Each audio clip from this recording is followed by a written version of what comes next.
Self-Storage, conveniently located near the Harmon McDonald's. We offer affordable rates, online payments, and auto bill pay for your convenience. Plus gate access daily from 6 a.m. to 9 p.m. Call us today at 648-7867 for more information.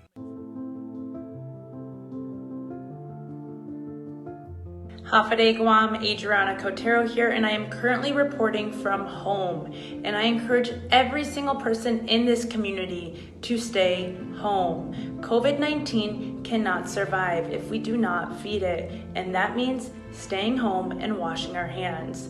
Now, I know I've heard people my age in their mid-20s say, it's okay, we're young, we're healthy, we have strong immune systems, we could fight it. That's not true, and we also don't know who we could potentially be exposing. The only way that we can fight it is if we stay home. It is our duty to stop the spread and to stay home. Be safe, Guam.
Self-Storage, conveniently located near the Harmon McDonald's, offers fully covered loading and unloading area with individual pin-coded gate and door access. Call us today at 648-7867 for more information.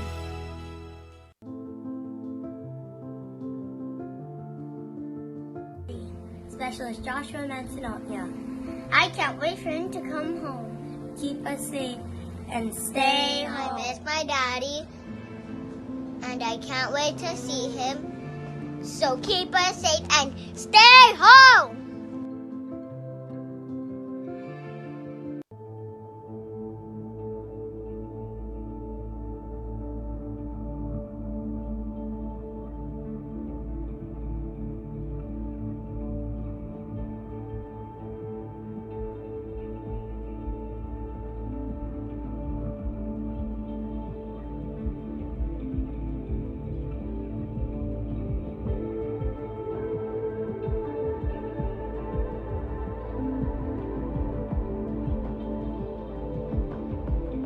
Keeping you informed, KUAM News brings you Banking 671, brought to you by the Bank of Guam, the People's Bank, and Coast 360 Federal Credit Union. Together, we thrive. KUAM News COVID-19 Takeover on I-94 FM is presented locally by Ambrose Inc.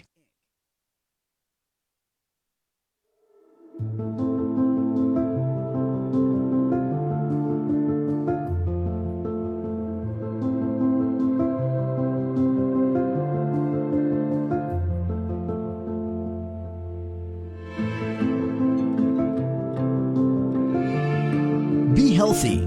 Be informed with ITD. Be healthy. Be informed with ITD.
Nothing wrong with letting the Parker play a little bit. Parker Yobe. Good morning, Guam. Right on. It is the 28th day of April. It's Tuesday. The KUAM News takeover of Guam's favorite containing COVID. It looks like our contract got extended again. Yep. We're under contract. It kind of has to do with the governor and the declarations. And as long as we're in a public health emergency, one of the COVID silver linings, you get us bright and early. Hey! Good morning. Keep your receipts. 6:18, it is the KUAM News takeover of Guam's favorite I-94. We call it Containing COVID, and we are deep into COVID-19, cause social isolation orders and closure of course, the non-essential businesses, and we've got a big show for you guys today, as usual.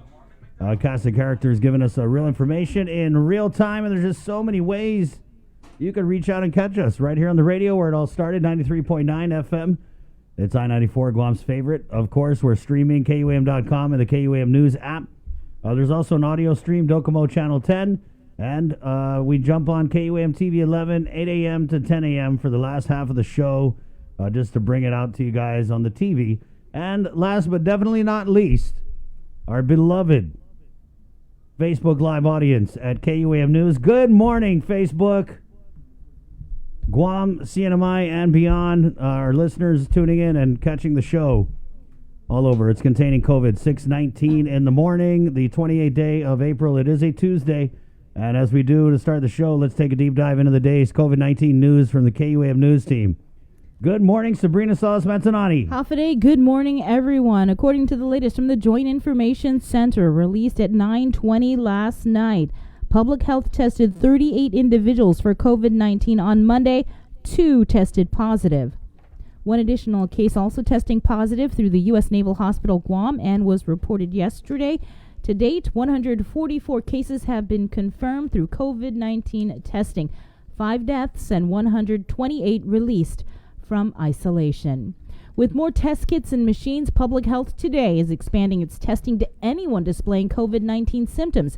Designated testing sites for drive-through and walk-in testing again opens today for residents in Dededo and Jigo having COVID symptoms. You can get tested at the Estumbo Gym, the 3 o'clock to 6 o'clock in the afternoon. Then on Wednesday, April 29th, from 3 to 6 p.m., all island residents can visit Estumbo Gym for testing. Thursday, April 30th, testing for Central residents will be conducted at the Mangilao Senior Center, also from 3 to 6. Then Friday, May 1st, from 1 to 4 p.m., Southern residents can be tested at the Agate Senior Center. The testing is free. All residents are asked to bring their ID. Public Health Director Linda DeNorsi stresses that with expanding testing capabilities, this includes public and private clinics. People can call their healthcare providers to get tested, and for those without health insurance, can call public health centers or the Public Health Medical Triage Hotline phone numbers 480-7859, 480-6760, 480-7883, and 687-6170. Effective today, the roadblocks that were set up a few weeks ago as a way to encourage people to stay home have been discontinued, but the executive order on social distancing that expires on May 5th will continue for at least another 30 days. Those announcements were also made by the governor as she resumed her COVID-19 press briefings on Monday. During that briefing, Governor Lulian Guerrero also said the health emergency order could actually go on for months beyond June 5th. For one, it provides the continuous flexibility to address the ever-evolving pandemic, and also federal programs that have been provided through the CARES Act and the other 2 packages of financial aid is only able to be affected as long as the public health emergency continues. Meanwhile, the governor won't be announcing her much-awaited recovery plan until Thursday, which will contain specifics on the phased-in reopening of non-essential businesses and government services. Well, it was almost a week ago the governor received guidance from the feds on how she can spend almost $120 million in CARES Act funding. Adriana Cotero, during the governor's briefing, asked her what her priorities are with the cash. Governor, I know Kevin brought this question forward to you, but I feel like it's still a little unanswered. You received the guidance from the Treasury on the $117 million in the CARES Act. So how does GovGuam, within the framework of the guidance, which you have had since April 26, plan to prioritize the $117 million for financial assistance? Can we get this including, feeding unemployed individuals, small businesses? Can we get specifics on how you plan to prioritize that? Well, like I said, if I can use the money, I will use the money. But I need to make sure that I use it appropriately and I'm not violating any kind of federal conditions. Otherwise, all other programs are going to be held back and taken away. So I don't want people to think that I'm holding back this money. I'm not holding back this money. The federal government is not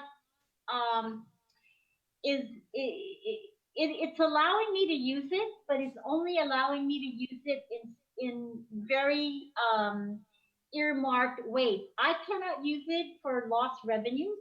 I cannot use it to make up revenues that we won't have because of the result of the economy, which is a big source of finance to help our people with their food, to help our people with their bills, to help our people. What I have done within my legal authority.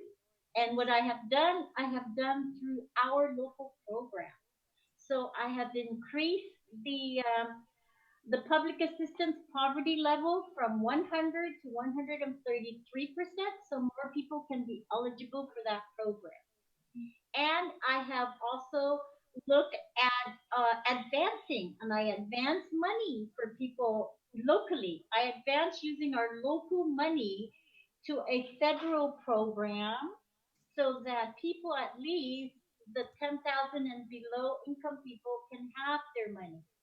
So I just want the public to know that I am doing everything I can legally I am doing everything I can humanly to provide the help to our people. I am not holding any of this money back. Why would I? When it's given to help out our economy, it's given to help fight the coronavirus. I don't have anything else to say other than I'm doing my best to get it out as fast as I can, given the parameters and conditions that I need to work from. Governor first when KUAM asked for her reaction to it during a press conference, and another where Governor Lulian Guerrero decided to go on Facebook Live to respond again. In her Facebook Live response, she said, "I know some people think becoming governor gives you the power to make everything better with a wave of a wand, but that is not true. No matter how fast we work to submit our paperwork, we can only work as fast as the federal bureaucracy allows. That frustrates me more with every day that passes, and I am angry that you are made to suffer because of it. We lost 5 loved ones to this virus, and the world lost many more. I won't let their sacrifice be for nothing. I heard you, and I'm glad you are alive to hear me." On Monday, the governor responded to a reporter's question asking about her response to people who may have taken her "I'm glad you're alive" message as hurtful and sarcastic. There was no intention to be hurtful, and there was no intention to be sarcastic. Just that reality exists.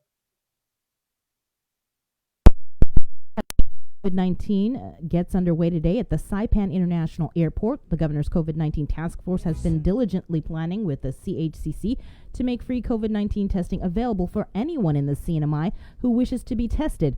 Saipan residents can now register for community testing. Plans for testing for Rota and Tinian are forthcoming. People interested in being tested for COVID-19 can request for an appointment for specimen collection on the CHCC website.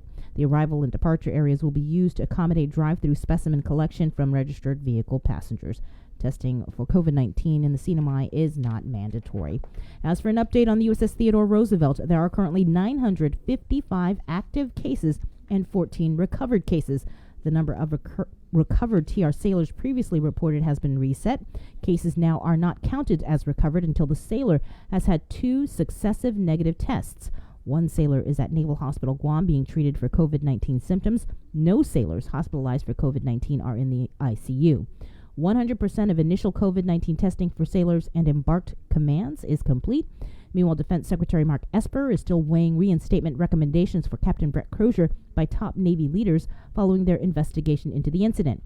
Crozier was relieved by former Acting Navy Secretary Thomas Modly after his memo asking for urgent help for his virus-stricken crew was leaked to the media. In national news, the White House has put the coronavirus task force briefing on the schedule after canceling it. This comes as the White House says there will be changes to the press conferences. Natalie Brand is at the White House with more details. White House officials say the coronavirus task force briefings are undergoing changes. They might have a new look to them, a new focus to them. We'll see. Don't want to get ahead of the announcements, but I would not read into that anything that we see them as negative, because in fact we think that they have been a very positive, helpful opportunity for the president to speak to the American people. Aides and allies have advised the president to scale them back. Unfortunately, some of the messaging has not been great. I mean, the mixed messaging, I've raised concerns multiple times about. The president questioned the value of the briefings on Twitter this weekend, blaming the media for asking hostile questions, and said they are not worth the time and effort. CBS News has also confirmed the White House is expected to shift the focus of its messaging to the economy. As it goes on, then the odds of a quick recovery go down. And so I'm heartened to see that states are beginning to open up and doing so safely following our guidelines. President Trump is scheduled to hold a video conference with governors this afternoon about their COVID-19 response and what the White House hopes will be an economic revival. As we open up the economy in May and June, you will begin to see the economy bounce back in July, August, September. The Small Business Administration is set to resume approving loans this morning as part of the Paycheck Protection Program. The government and banks are working through a large backlog of applications. We have thousands of teammates who have been working for the last 3 weeks to help with our hundreds of thousands of applications. Even with hundreds of billions of dollars in relief funds, economic advisors warn May's unemployment rate could be the highest America has seen since the Great Depression. Natalie Brand, CBS News, the White House. Report from Bank of Guam and Coast 360. Bankers Association members are again collaborating to assist the community in cashing their stimulus checks. In order to adhere to social distancing measures, check cashing is allowed for non-customers at Bank of Guam, Bank of Hawaii, Bank Pacific, and First Hawaiian Bank. Additionally, the Guam Bankers Association reminds you that ATM deposit and mobile deposit are convenient and safe banking alternatives. Those with no banking relationships may be asked to line up in a designated non-customer check cashing line and will need to provide 2 valid IDs. And that's your Banking 671 tip from Bank of Guam and Coast 360. And finally, the Guam Power Authority has earned the American Public Power Association Safety Award of Excellence for Safe Operating Practices for 2019. The utility earned a third place award in the Group F category for utilities with 250,000 to 999,000 worker hours of annual worker exposure. According to GPA Safety Administrator Kenneth Gutierrez, safety is and always will be GPA's top priority to ensure that its employees are informed and trained on safe work procedures. So congratulations to GPA.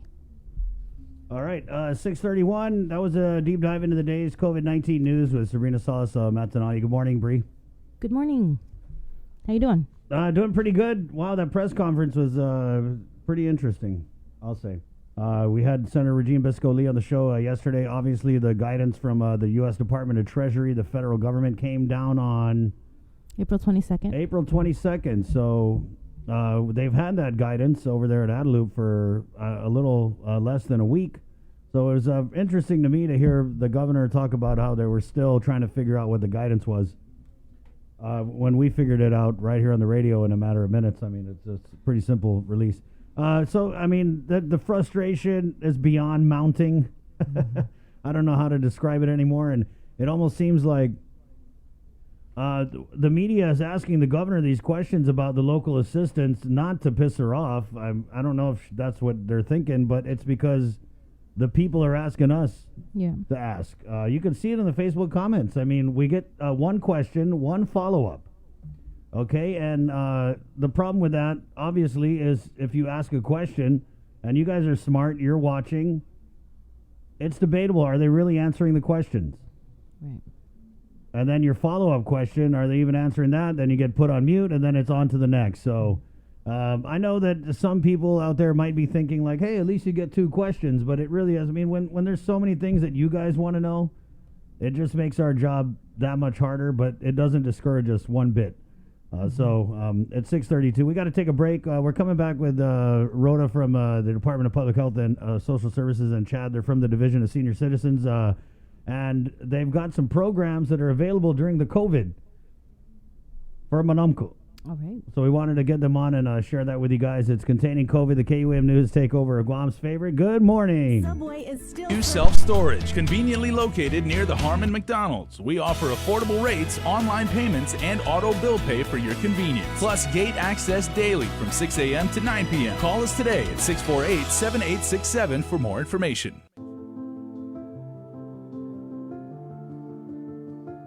Hafade Guam, Adriana Cotero here, and I am currently reporting from home. And I encourage every single person in this community to stay home. COVID-19 cannot survive if we do not feed it, and that means staying home and washing our hands. Now, I know I've heard people my age in their mid-20s say, it's okay, we're young, we're healthy, we have strong immune systems, we could fight it. That's not true, and we also don't know who we could potentially be exposing. The only way that we can fight it is if we stay home. It is our duty to stop the spread and to stay home. Be safe, Guam.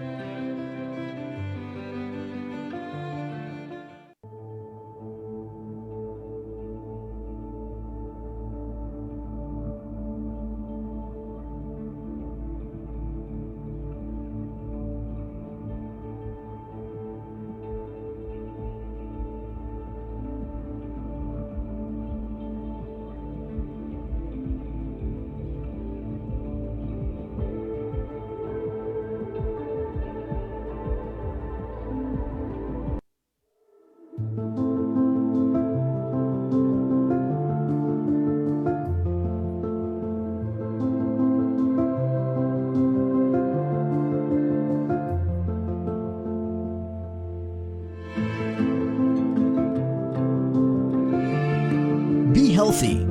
Be informed with ITD.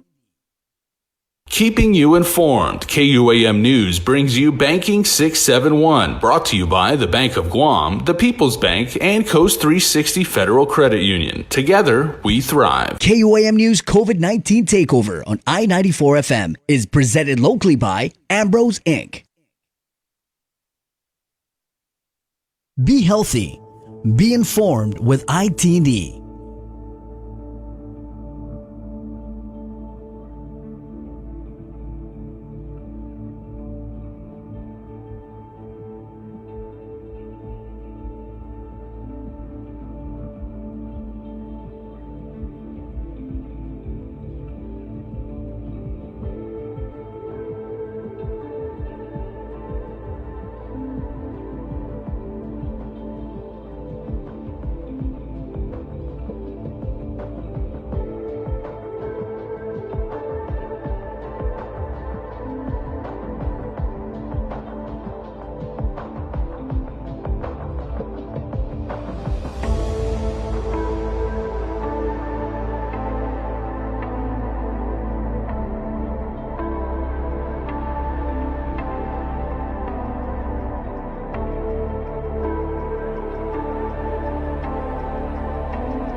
Win this war against COVID-19, it's going to take all of us to do our part. We are all frontliners in this epic battle. And on Tuesday, May 5th, we're asking you to answer the call to help by taking part in Giving Tuesday Now. It's part of a global initiative to set aside this one day for the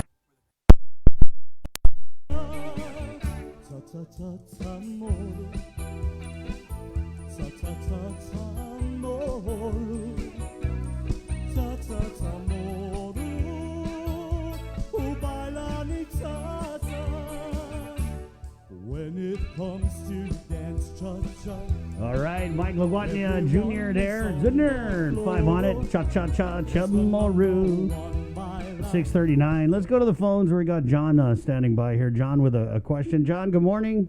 Hi, John. Oh, okay. You lost him. Yeah. He's shy. He's a silent type. Oh. Well, John's question was, when are the businesses going to reopen? That's a complicated question. It is. So basically what happened is our orders have been extended another month, right? Yes, 30 days, but the governor is going to be hopefully revealing this economic recovery plan on Thursday. And I know that she mentioned in previous press conferences that it would be a gradual reopening, and a lot of it would be based on the results that we're going to be seeing from community testing. Right. And so we don't know when businesses are going to reopen, and I think it's all contingent. And talking to some people who are involved with these recovery, there's a couple different recovery groups. There's the economic recovery one, and then there's the recovery panel of advisors. And just talking to people in these groups, the non-essential business reopenings, it's not like they're going to say, hey, we're just going to open all the movie theaters or we're going to open all the bars. It's all based on different triggers that are associated with the testing and the test results. Right. Yeah. I mean, everybody has their own ideas. People even that aren't on the economic recovery panel of advisors or economic recovery group, like we heard from Mike Israel last week. We heard from Senator Clint Rogel yesterday about this. And yeah, I mean, people have their ideas, but I mean, my opinion is we still haven't done enough testing. And it was announced yesterday at the press conference that island-wide testing is starting today. Yeah. And, you know, as we wait for this economic recovery plan, I know that we're going to be launching a show. It's called In Full Zoom with Nestor Locanto. And he's going to be talking with different people in the business community about the recovery of Guam. So that's coming up. I believe we're going to try and get it on the air tomorrow. But I'm not sure who his guests are for the first show. Right. But that's important, though. I mean, and if you talk to the business community, they're basically saying that they don't have enough voices at the table. Yeah. And so, I mean, I don't even know who all is on the economic recovery group. Okay, the economic recovery group is David John from ASC and the GITA Board of Directors. I think also the Deputy Director Wait, of are these GITA. the same people that are on There's the some of recovery them that are on the same of advisors? Yeah. I see. So that's why it's kind of confusing is she's using all the same people. With some different ones here and there. Yeah. Okay. So the recovery panel of advisors has like the public health people, some of the doctors, some of the business people. It's kind of like just a wide panel of advisors, I guess, and they kind of vet the plans that the economic recovery group gives them. Well, but it's interesting because a lot of people who are on the economic recovery group are also on the recovery panel of advisors.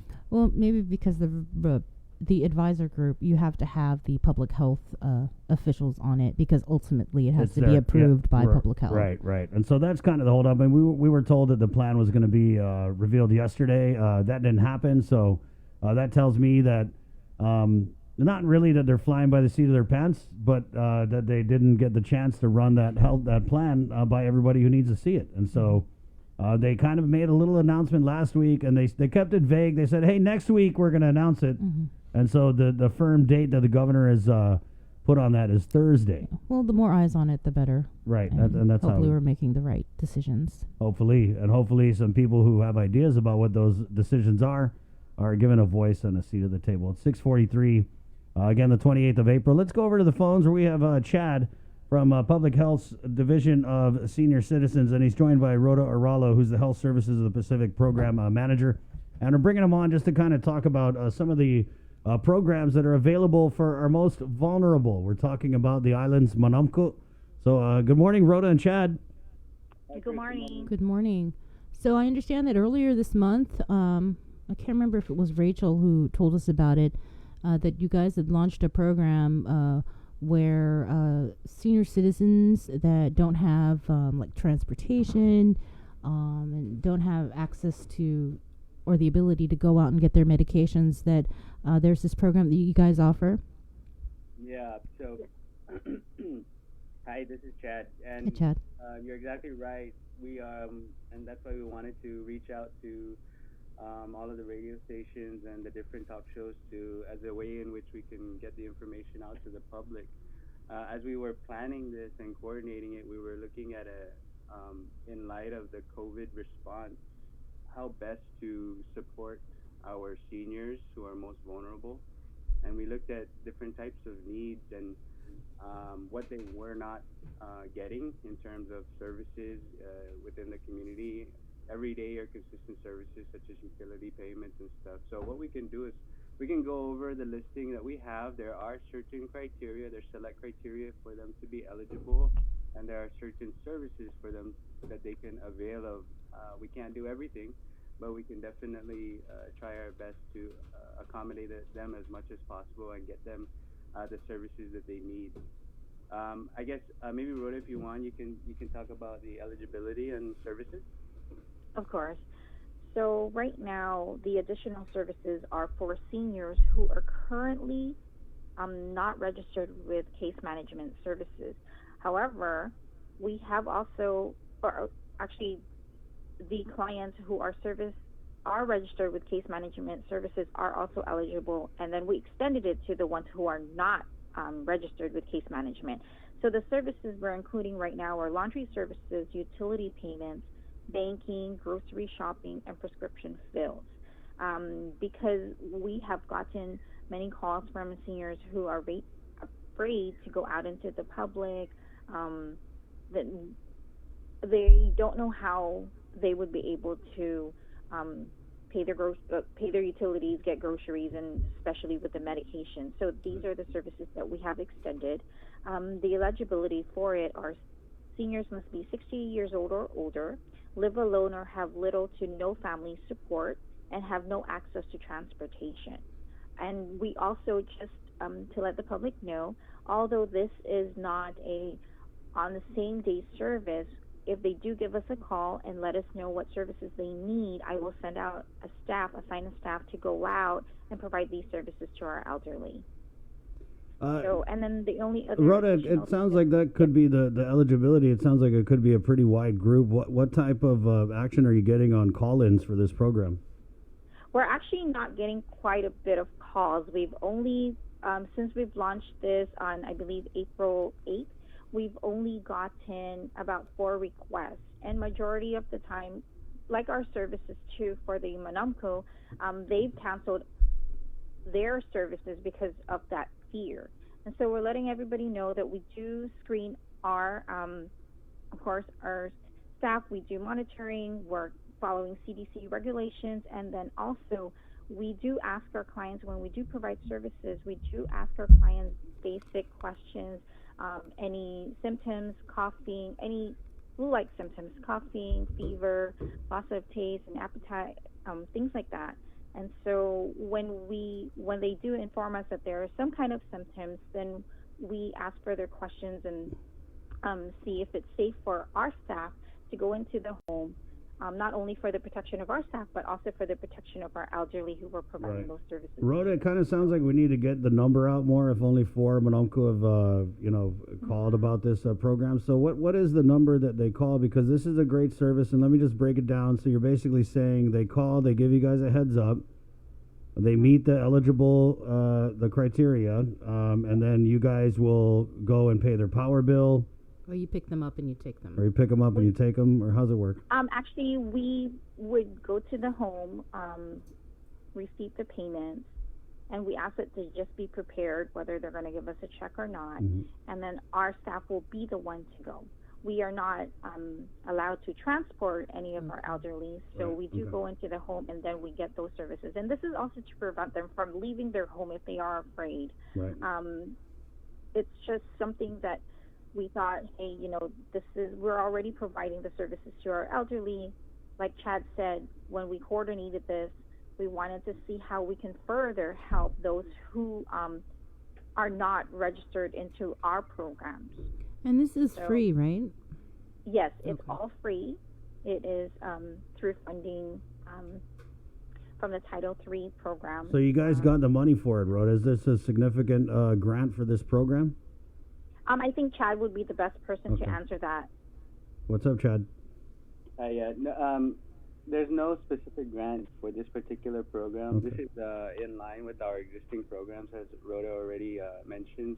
So with the Division of Senior Citizens under the Title III programs with the Older Americans Act, case management services and in-home services, our HSP, Health Services of the Pacific, is our contracted vendor. And so within those contracts, these are allowed services. So what number, Chad, because we got a lot of Manamco listening now, what number do they call if they want to avail themselves of this service? Which, I mean, to me, it seems like a great idea, and we probably need more Manamco to be checking it out.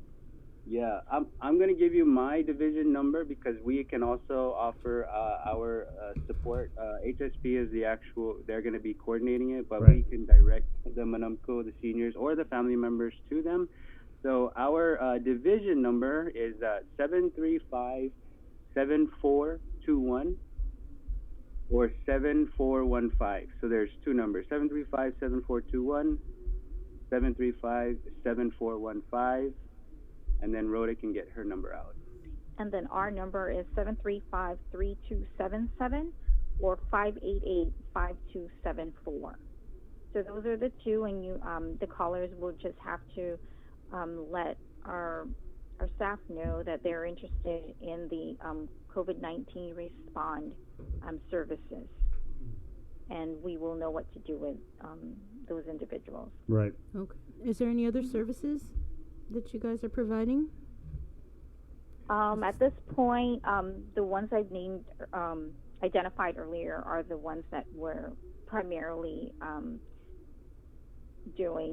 considering the need for it. These are some of the things that have been expressed to us by our elderly who we're already providing services to. So this is what we have. Okay, so we want to get the word out there, so more than 4 people call for this program. But are you guys able to handle an increased load? We do have the staffing, and so as we get more calls and requests, what I'll do is I'll basically identify a day and assign an individual who will do banking runs and then grocery runs. And we do have the support of all the other aging services agencies who are subcontracted through the Division of Senior Citizens. We have KEI, who's Kloppenberg Transportation, and so they've offered that we may utilize their busing if we do get an increase of it. So we are hoping that we do have the staffing for it, and when we see that it's kind of hard for us to meet the needs of that, then we'll go ahead and let the public know of that. But right now we can provide as much services to those who need them, as much as we can. We will do it to the best of our ability, and I'm not going to make any promises, so I'll leave it at that. It's hard to make promises and then I'm short staffed and then don't know what to do. But you could definitely handle more than 4 Manamco, right, Rhoda? Oh, what? Definitely. Okay. Yes, definitely. Hello, they're begging for it, guys. Call up. Do you guys have reason to believe that there are a lot of Manamcos that are living alone and don't have any family support? We do. And even with the registered elderly in our program, we've identified a bit of those individuals. There's a lot of needs within the Manamco community that, of course, service providers who provide services to the elderly, we see. So, that's for another topic. But, yes, we have many who live alone. Mm-hmm. Have you guys checked in with them to make sure they're okay, since they haven't contacted you guys for assistance? Yes, of course. Okay. Primarily because of the COVID-19, what happens is we were limiting contact with our elderly. So we've identified a coding system at HSP, which we did red and yellow and the green. And so basically our reds are those who live alone and do not or lack family support or do not have any family support. So those individuals, we did continue to provide services to. The ones in the yellow and the green, we basically case by case to identify what kind of support the yellows have. Yellows are 2 elderly couple living on their own. They can fall under the red if our caregiver, of course, is not to 100% care for their loved ones. And so those individuals, some of them continue the services. And then for our green is basically those who have strong familial support. And but everybody we've identified are going into what we call the telephone reassurance services, which is basically a phone call to these individuals. So even if they're red and already providing services, we also provide them one additional phone call just to see how they are throughout the week, which what we do also again for the yellow. How many do you? We are keeping in contact. How many do you have in the red? At the red, we have over 100. The exact number is in my office, and so I'm not there yet, unfortunately. But we do have over 100 of those in the red that we've identified. So we are providing the services to those individuals. Okay, so the 4 that are currently utilizing your services, are they in the red? Those individuals are not registered with CMS, they're but they new. are living alone. I see. So these are individuals who heard our launch of the additional services, and they've contacted us to avail of them. And so these individuals, they do live alone, at least, and they for the most part that we know. Yeah. So what are you hearing from those, from your caseworkers, about the ones that are in the red and how they're coping through COVID? Some of them, of course, their anxiety levels are high. Everybody copes very differently.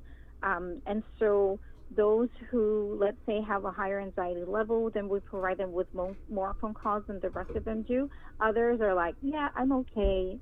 I could do this. And so the additional services are just for them, for us to go out there and do some of the things that they're afraid to do during this time. Yeah. Yeah. Okay. So that's what it is. But we are keeping track of and assuring those who the anxiety levels are high, we do provide them with more phone calls. Okay, well, that's good to hear. Again, the numbers are 735-7421, 7415, and 3277. Correct? Yes. Okay. Anything else? The other number is, the other number is 588-5274. Okay. Okay. Rhoda, Chad, are you still there? Yeah, I just wanted to, if I could add just one more thing. Right, go ahead.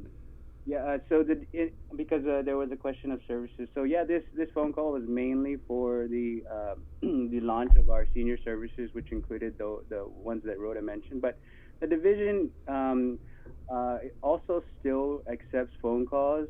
Our information referral and assistance unit also accepts phone calls. We are still serving our hot meals to our seniors, to our elderly nutrition component. Right. And also we can receive and conduct case of, if they are qualified, our case management services division can still conduct assessments for services to them. Are you talking about like SNAP? But let's say I'm, Twin Pete, and I want to apply for some SNAP benefits. Would I call you guys, and would you guys be able to help me, run me through the system? Oh, yeah, of course. So Twin Pete wouldn't be able to get SNAP through our division, but because we are public health, we would definitely assist him in getting contacted with the SNAP program, and also getting him a person who he can speak to in order. Nice. Because our Monumco, they get frustrated with this phone, and they're on hold, and so we're just trying to get a direct line to you guys. Yes, of course. Okay. Chad, thank you so much. Thank you, too. Thank you, Rhoda, Thank you. for party lining. All right, thank you. Okay. Take care. Wash your hands, Kai. Okay? Will do. Of course. All right. There you go. Rhoda and Chad from DPHSS talking about the Monumco services. I think this is part of that program that Mayor Jesse Alec was talking about in PD, where they did a test run, I think in his village and maybe another one, where they did kind of go out and get the groceries, maybe, I wonder. I don't think it's the same thing. I think that was his own His own little program. thing. Yeah. Maybe we should catch up with Mayor It Alec was somebody later. else that came on early on talking about this program. It might have been Rachel or right, somebody else. But we put the numbers out there, guys. I'm still having a hard time wrapping my mind around Monumco living alone with little to no family support. But that's the island we're living in, unfortunately. And we put the numbers out there. So I don't know if anyone's there now, but the broadcast goes till 10 a.m. and then we put it all out on the social media network. So. In order to be eligible for the program, you have to be 60 years or older. Again, you have to live alone and have little to no family support. The services that Health Services of the Pacific provides, they include laundry services, utility payments, banking, grocery shopping, and prescription refills. Same-day services will not be available. Again, you have to give them a call. And those numbers are 735-3277, 588-5274, 735-7421, or 7415. I got some comments here in our stream, most of them in reaction to the governor's response to our Adriana Cotero's question about the $117 million in federal money that the government of Guam already has in the bank. And also there was a guidance from the Treasury that came out on April 22nd.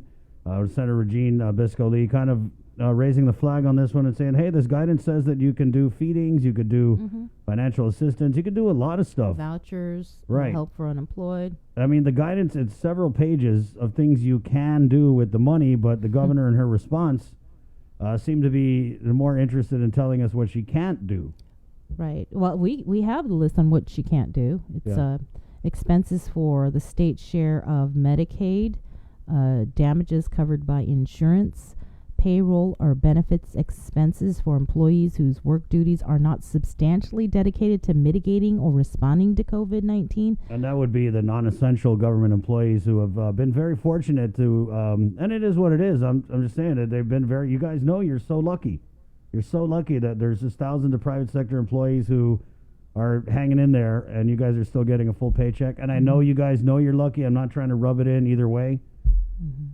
Reimbursement to donors for donated items or services, workforce bonuses other than hazard pay or overtime, severance pay, legal settlements, and expenses that have been or will be reimbursed under any federal program, such as the reimbursement by the federal government for CARES Act of contributions by states to state unemployment funds. Right, and so some of the comments we got here, and it seems to just kind of reflect a general frustration with the answers that we get at these press conferences. Can you ask her one question? Can you ask her to stop reading her opening and closing remarks and for once speak from her heart? I don't know, because when she was speaking from her heart, you guys said it was confusing, and now she's sticking to the script, which I think is that's obviously how they control. I mean, sometimes, let's be honest, our governor can go off the path and confusion ensues. So her sticking to that script, which I'm pretty sure she doesn't write, is just their way of minimizing the damage. And when the sparks really start to fly is when the questions from the media start and the governor has to respond on her feet. Let's see what other comments here we got. The money is already in the Treasury. Yeah, it is. She is such an embarrassment to the humble people of Guam. Stop asking her close-ended questions that only require true, false, yes, no answers. Well, we're being really critical here. Yeah. The people of Guam haven't received any unemployment assistance. When will they get it? Also, when non-essential businesses open, will those who were previously unemployed still receive funding? What will happen to the funding, i.e. the money not paid out due to people going back to work? Does no one not believe that the federal government is holding this money? Or not that they're holding the money, but that in terms of the stimulus and the pandemic unemployment programs. Yeah.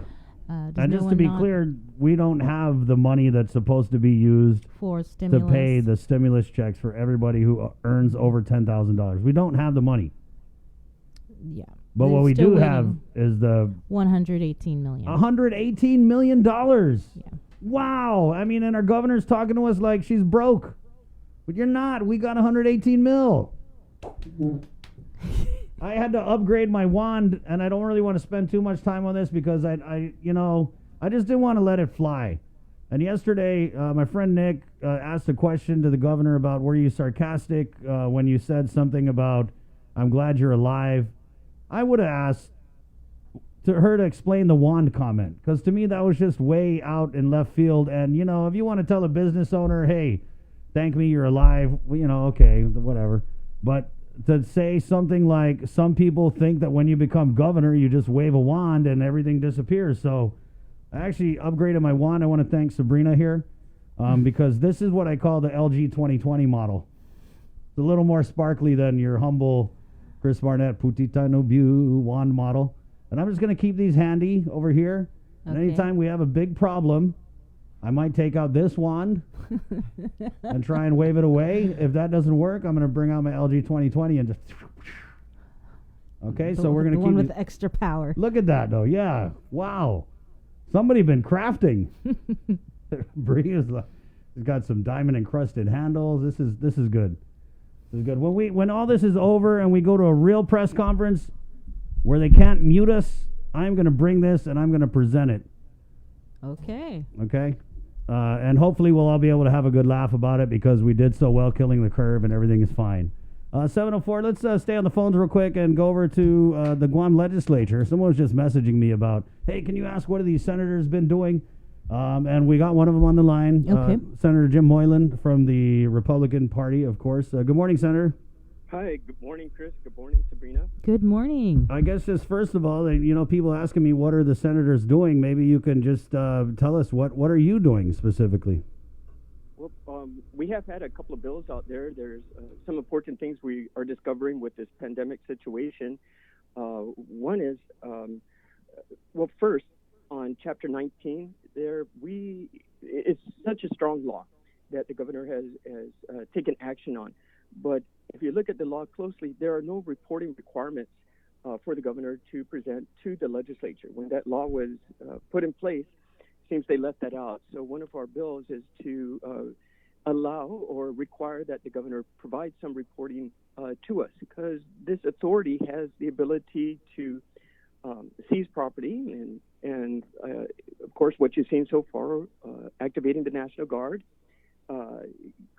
You can take over clinics if you wanted to, as we've heard, and all these procurement processes. But what I think is lacking in that law is transparency. And we've been hearing for the public, and a lot of your callers as well, is that transparency is not there. So it's not any restrictions to put on to the governor. It's basically allowing transparency so we can track. And that's the job of the legislature. So that's one of the bills. And the other one is, as you mentioned, I believe the island has already received about $129 million so far, but this money has gone into the general fund. So the bill that we have introduced is that it should be a separate fund. Again, it goes back to the transparency, so we can track where this money is spent. And one of the comments made by the governor, and it's of course the prerogative of the governor, is that federal monies are not required to be reported to the legislature. Local senators have oversight over local funds. True, but that's one point of view. However, I look at it as like that money went into the general fund. That money should be overseen by the Guam legislature. And if we're not doing that, we're not doing our due diligence by checks and balances. And that's our place there. Not to point any fingers. I can't believe we're back to talking monitoring. Senator civics basics. I mean, this is just pretty basic. Yeah, that it is. But when I mean, it's just disingenuous. If they just, I mean, really, like that's going to be your excuse, Adelup, that we don't have to tell you guys because it's federal money. That's just ridiculous. I mean, and it's probably not helped that you have a bunch of senators down there in the legislature who just jump when the governor says jump. It's a different playing field now. That is way different than last terms, right? So the situation is different, but that's where the law needs to be in place so that it's equal across the board, no matter who's in charge on either side of the government, Adelup or legislature. So hopefully we can get this going. But other things we were working on is the concern, and it goes back to transparency. Is before this all happened, of course, we were having our public forums for police, for public safety in the villages. But now we can no longer do this. But what we can attempt to try is a virtual community forum. And so we're putting this invitation out, and we're going to attempt it for our first one this Wednesday. And the purpose of the forum is all COVID related. It's talking about the federal programs for our community and the economic stimulus money and the unemployment programs as well. And two objectives basically is to find out what is the status, where are we with the status of this? Are we working on creating a program? Are we working on the MOU? Has the MOU been sent? Has the MOU been signed and back in place? What are the timelines after that? When will the people actually start receiving their cash? We are hearing the messages and all different places too. This week, next week, a couple of weeks. Well, why? And sometimes, it gets a little confusing, and I think that creates the frustration. So we're figuring let's bring some of these directors into one virtual forum. Oh, so which directors are you going to get? Well, we've invited, and we spoke to so far, and we're just awaiting confirmation. Department of Labor, of course, Dave. Mr. Del Soto. He's really involved, and people, and he's working really hard. But we're just hoping to get the most current updates, and then as well as Department of Administration, because they're the ones that are going to release the money. Since for now the money, is, whether it be in the general fund or the pandemic. Senator, fund. I just got to say we're getting Dave this hour, so if you want the most timely update, just keep listening and we'll get it out there, and then you could hopefully get him on your Zoom. I appreciate that. Yeah. I will do that. And so in addition to Dave, we also have Mr. Byrne, Department of Administration, and we've invited Lester Carlson, BBMR, and also Congressman San Nicolas, too, because we're still on these different phases, right? More money may be coming, and he can give us updates as well. Plus OPA, Judge Cruz there, or Senator Cruz, because he's just as concerned with the transparency and ensuring that this millions of dollars is properly recorded. Senator, so I know it sounds like you invited a lot of people. Yeah. But, I've had barbecues where I invite a lot of people, and when it's time to start the fire and put the meat on the grill, I'm the only one there. So what type of answers have you gotten? Because I just don't see Governor Liu saying, yeah, Dave, you guys go to Senator Moylan's town hall. Make sure you answer all the questions. I just don't see it. So have they confirmed the invites? Where the initial one went out a couple of days ago, I've spoken to them the other day, and now we're awaiting the confirmation. But yes, it's an invite. But what the difference is, this isn't an oversight hearing. Right. And they will get their questions in advance. They don't have to swear in. No. And they won't be cross-examined or pointed fingers at. And it's not a grilling session. It's just, we'll introduce the questions. Please answer the questions, and then whatever else remarks they have. What are some of the questions? Oh, sure. For example, what's the current status of the economic stimulus money from the CARES Act in terms of what is required to be filed out by the government of Guam? Or what are the projected timelines when these monies, we got that one that just came on in, or will the monies be paid directly to the recipients, or will the funds be deposited into the general fund or special fund, right, that we can create? And there's questions there. Let's see here. So DOA may have different projections. BBMR may have different projections. They had to balance this all up. And if the monies are deposited into the general or special funds, will the checks be processed and issued at the same time? Or will there be timelines and phases? Right. Well, we saw with the advance payments to the tax filers who made under $10,000 in tax year 2018, we saw that they had to split that load. Mm-hmm. It was like it was 6,000 some checks. I think it was 7,000. And then they had to do it in 2 batches. And then the reason that they had said was partially because of social distancing, and they don't want to send out all these checks, and then everyone's going to go to the bank. So that being said, can you imagine how staggered the release of? I think Daphne had said they're anticipating paying out 60,000 of these stimulus checks. So, I mean, if we're saying that that's still weeks away, and then if we take, 3 weeks to pay out 6,000 checks, then, I mean, that's 30 weeks if you just do the math. I don't know how we're going to, but the people want their money. And if you get that money, or you're going to pay it out, and then you sit there and tell people, like, yeah, we're going to do 2 weeks, and then we're going to give it a little break. There are other ways you can cash your check. You can take a picture of it and then deposit it into your account that way. So I'm not sure if I totally buy all that. But Yeah. Bree's got the online banking. We got the memo on online here in 2020.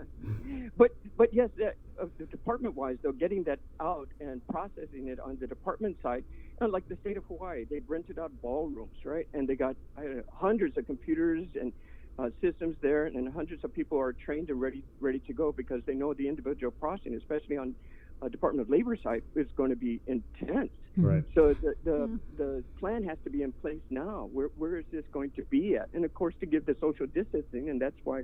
People are already lining up. Come on. Yeah, they're lining up for grab and go meals. They're lining up to get tested. They're lining up at the bank. Right. So it's really fluid, and the more information, and it changes daily, right? So the more information we can get out there, and the transparency, it will really help. And we're inviting, of course, the media, to listen in too and ask. Wait, Is this a listen in? So you're going to put it on, you're going to do it over Zoom, post it on Facebook, on how does this work? No questions from Senator, people that are watching? Right, because I feel like when you say town hall, it means that we get to forum or whatever, we get to ask questions. So are members of the public able to register? Because I saw something on Facebook and the people were saying, like, how do we even register for this thing, Senator Moylan? So I don't know, how do they? Because if it is a town forum, you know, the average Joe Cruz out there should be able to link in, then you send an email, and then he goes on to the Zoom with you guys. But how's this going to work? How's it going to work? So the flyer will include the Zoom instructions by today. I think we should be releasing that out with the Zoom instructions on how to call in. And then what about asking questions? Because I know you said you have the congressman on there, and he does not like to be asked questions by the media or the public. Right. Time constraints, of course, and so the questions are all provided in advance. Of course, so no one from the public who's watching the Zoom can ask a question. Those questions will pop up, right? They can type those in. We can see it. What we plan to do, though, is take those questions for the next meeting as well. So it's continuous. If we're successful with this, if Adelup accepts the invitation and allows their directors to participate, then we can continue because there's a larger audience. That's not going to happen. Yeah. You can't even get a public hearing, dude. Like, it's not going to happen. So this one is free. We're not utilizing any rooms, right? We're taking all this, but it will be very disappointing if it didn't. It's just open information. It's not a grilling session. It is not an oversight. It's allowing them to come together as one group, and they see their questions, and they can each participate to get the latest and the most information up front to reduce the confusion for the public and make the confidence happen again, and at the same time for the administration providing transparency. Senator, so are the members of the public who log on to the Zoom, are they going to be muted? Yes. Everything will be muted. There's no opportunity to answer questions from the outside, at least for this initial virtual forum. You know, we can consider for the next one, but we have time constraints, and if we're able to get the invitees to come and with these questions and their discussions, we just want to allow them that time to really, because they're taking the time. You might as well just broadcast it live on Facebook, do it live so you don't have to invite everybody into this Zoom. We'll be calling up through the Zoom, but it will be on our Facebook page as well. Okay, right. And public, you will be muted. Just a heads up. It's not a good feeling. Yeah, because you can't really do the comments you could in the Zoom, but if you had it on Facebook, then you could really see the comments. Yes, I'm sorry. Yeah. Yes, we're on Facebook as well. So those comments are there. And, of course, the public will have excellent questions as well. And if we are successful with this first attempt with the virtual forum, then we will utilize those questions for the following forum.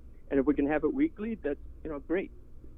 And it doesn't cost, government anything except for the time of the directors, which we're very, appreciative of, and we need to keep it flowing so they can get back to their duties. How long? So this is going to be about an hour and a half? You're right. Okay. That's right. Yeah. What if they don't show up? I mean, would you be able to take some questions anyway? Can you fill an hour and a half, Senator? You got a routine there?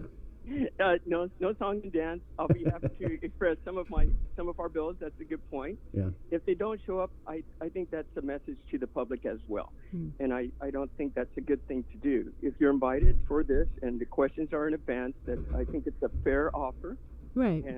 And it's just a matter of allowing more information to be put out. The governor's presentation at the end at noon, her daily presentations are good.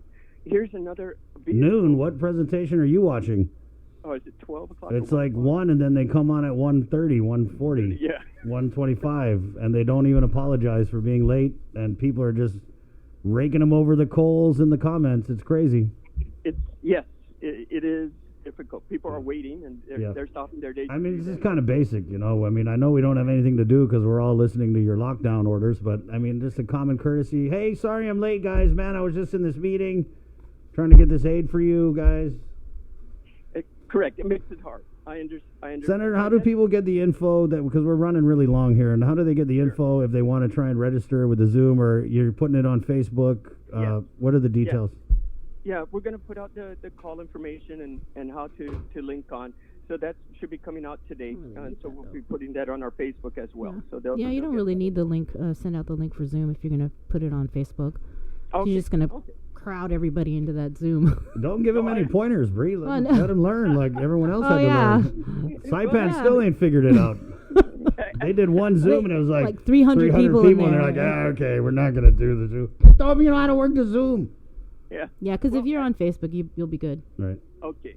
I'm pretty sure my staff got it under control, and I'm going to follow their lead. I sit behind the microphone. Stick to the script. From there. That's right. That's right. Only stick to the script if it's a good one. That's my advice. Thank you, Senator. Well, I appreciate the time, and I hope this will be successful. Again, it's just to provide the community transparency. Right. That's the whole objective. Okay. All right, thank you. We'll be Good watching. luck. Good luck. Let us know if they get your invite. Will do. It's probably in the same trash can as your letters. Let's hope not. All right. Have a great All right. day. Boy, if worse comes to worse, they're going to start. We need to burn those Jim Moylan letters to cook our dinner. Oh, my goodness. So, yeah, that is tomorrow. I'm trying to pull it up on my phone. I mean, someone had put. No, he's really trying. Yeah. What else can you do? If you can't get a public hearing, you can't get anything. So do my own. Yeah, and there's definitely, because they're only providing basically a 30 to 45 minute daily, hopefully it's usually daily, opportunity to brief the people of Guam. And like we said yesterday, that's not a press briefing, it's more of a public briefing, because if you look at who's watching it, I mean, the media is outnumbered, thousands and thousands and thousands to one. I mean, it's mostly the public who's watching it. So there's just very little information that we get, and then we work hard around the clock to call people and to get other information. But you're right, because everyone is keyed in on that one opportunity to get information, they're basically starving the rest of the day. Starving, I mean, literally and figuratively. So this forum, it is the community virtual forum is tomorrow, 11 a.m. to 12:30. He said he would be posting it on his Facebook page. And he's invited and has given them questions. Congressman Michael St. Nicholas, Department of Administration Director Edward Byrne, BBMAR Director Lester Carlson, Department of Labor Director David De La Sola. And so the three main things they're going to be talking about, transparency, unemployment, relief and assistance. And those are the big ones that everybody has been wanting information about. And matter of fact, we're going to have Dave De La Sola on our show a little bit later or any minute now. I see Chris over there on the phone. So he's going to provide us the latest on the Pandemic Unemployment Assistance Program and the Federal Pandemic Unemployment Compensation Program. So there's been a holdup with the U.S. Department of Labor, and it's not just exclusive to Guam. Other local Department of Labor agencies across the country have been having issues with USDOL. And so is he on the line? No.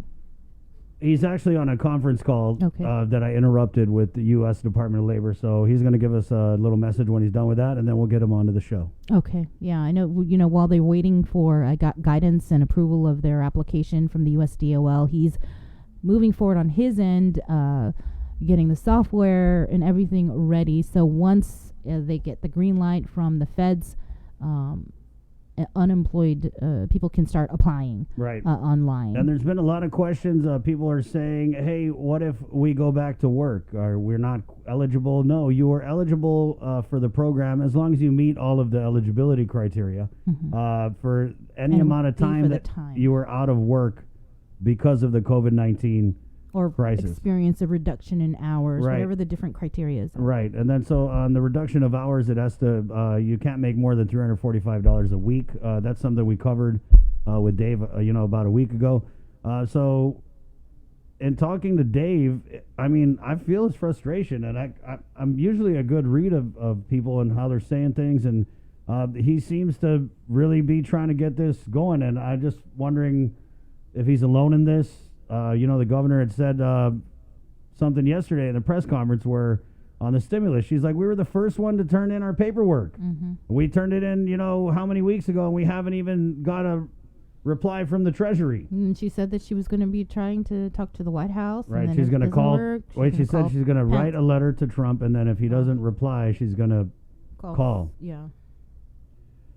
Yeah, so we talked about the congressman. Where is the congressman in all this? If I'm the governor and I haven't gotten a reply from the Treasury, in a perfect world, if these guys actually work together instead of trying to slit each other's throat all the time, why doesn't the governor call Congressman St. Nicholas and say, hey, Congressman Maggette, Laniet, Treasury, can you go check if the dog ate our letter because we haven't got a reply? But instead, because these guys just cannot work together to help the people of Guam on both sides, the thing that they have the most in common is their lack of desire to work together for us. And people say, oh, no, it's the congressman, or oh, no, it's the governor. No, it's both of them. They just don't want to work together, and they won't. And it'll be a cold day in hell when they do, it's really unfortunate, because when the governor goes out there and says, like, I haven't heard from Treasury, I'm thinking, well, get the congressman to go write them a letter or go pound on their door, or, do something. Okay, 7:25. Where's that? Sorry, Let's make it happen. Kalamazam, Calamari, Congressman St. Nicholas, go right Treasury. Let's go to break. Okay, we're going to go to break there.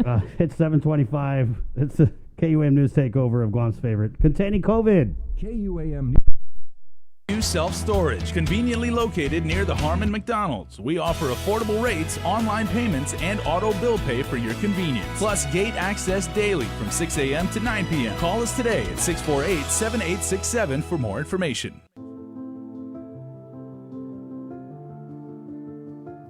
Hafade Guam, Adriana Cotero here, and I am currently reporting from home. And I encourage every single person in this community to stay home. COVID-19 cannot survive if we do not feed it, and that means staying home and washing our hands. Now, I know I've heard people my age in their mid-20s say, it's okay, we're young, we're healthy, we have strong immune systems, we could fight it. That's not true, and we also don't know who we could potentially be exposing. The only way that we can fight it is if we stay home. It is our duty to stop the spread and to stay home. Be safe, Guam.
Keeping you informed, KUAM News brings you Banking 671, brought to you by the Bank of Guam, the People's Bank, and Coast 360 Federal Credit Union. Together, we thrive. KUAM News COVID-19 Takeover on I-94 FM is presented locally by Ambrose Inc.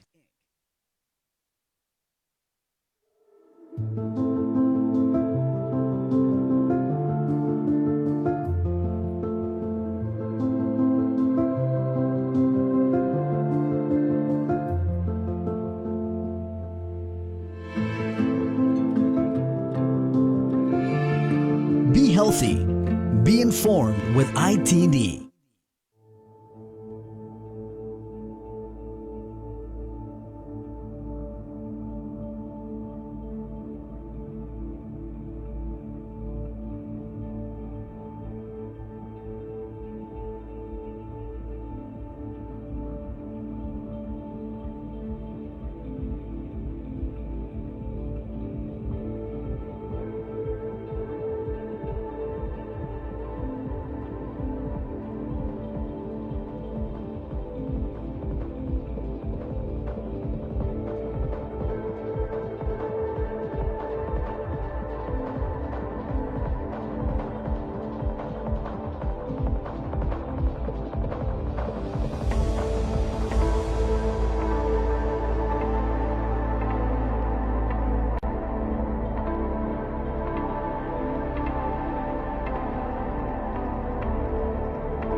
Be healthy.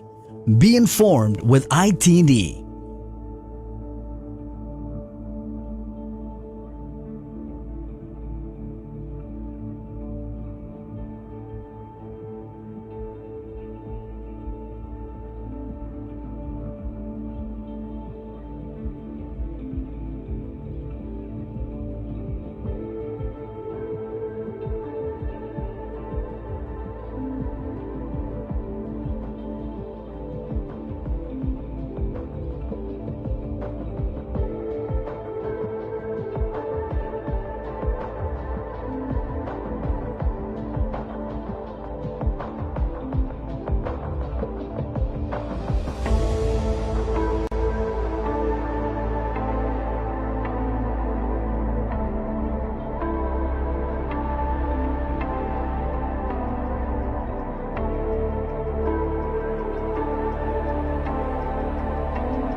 Bring it on home, 731. KUAM News takeover of Guam's favorite I-94. The governor, was that an official announcement, Sabrina, that she has extended the order? Did we get the executive order, or? We didn't get any executive order. She just said extending it by 30 days. Right. And so there was something else that I keyed in on in the press conference where she said that because a lot of these federal programs are only going to be accessible and available during a public health emergency. And this was something, it's one of those casual things like nuclear bombs that the governor just puts out and then you, what? Huh? She said that she anticipates extending it. I think the word I heard was months. Nestor actually did a story on this last night. Good job, said Nestor. the health emergency order could actually go on for months beyond June 5th. For one, it provides the continuous flexibility to address the ever-evolving pandemic, and also federal programs that have been provided through the CARES Act, and the other two packages of financial aid is only able to be affected as long as the public health emergency continues. Right, and so as of now, the governor has revealed her intention to extend this another 30 days. I don't know how you guys are out there processing this, but I think that this one is going to hit different because apparently they want to roll out this, baby step recovery plan. They're going to do that Thursday. But all of the, reopenings of the island and the recovery of the island and the reopening recoveries of the island, all of that is contingent on good results from testing. So, I mean, they're making a plan. They're running it through everybody. But that plan gets thrown out of the window if we get, we had 2 positives last night, 3 new cases yesterday.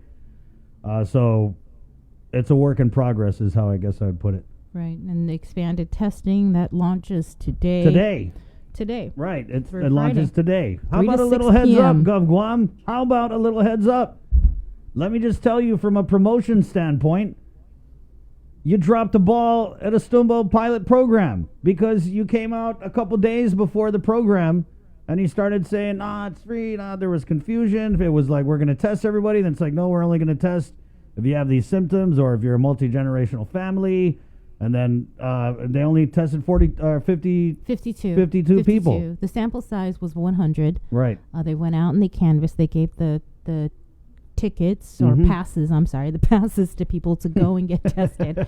The gift certificate. Right. Free COVID-19 testing. 52 showed up. I think I asked whether or not there were any homebound people, but I guess not because it was only the 52 that they provided information on. and it doesn't appear that anybody tested positive.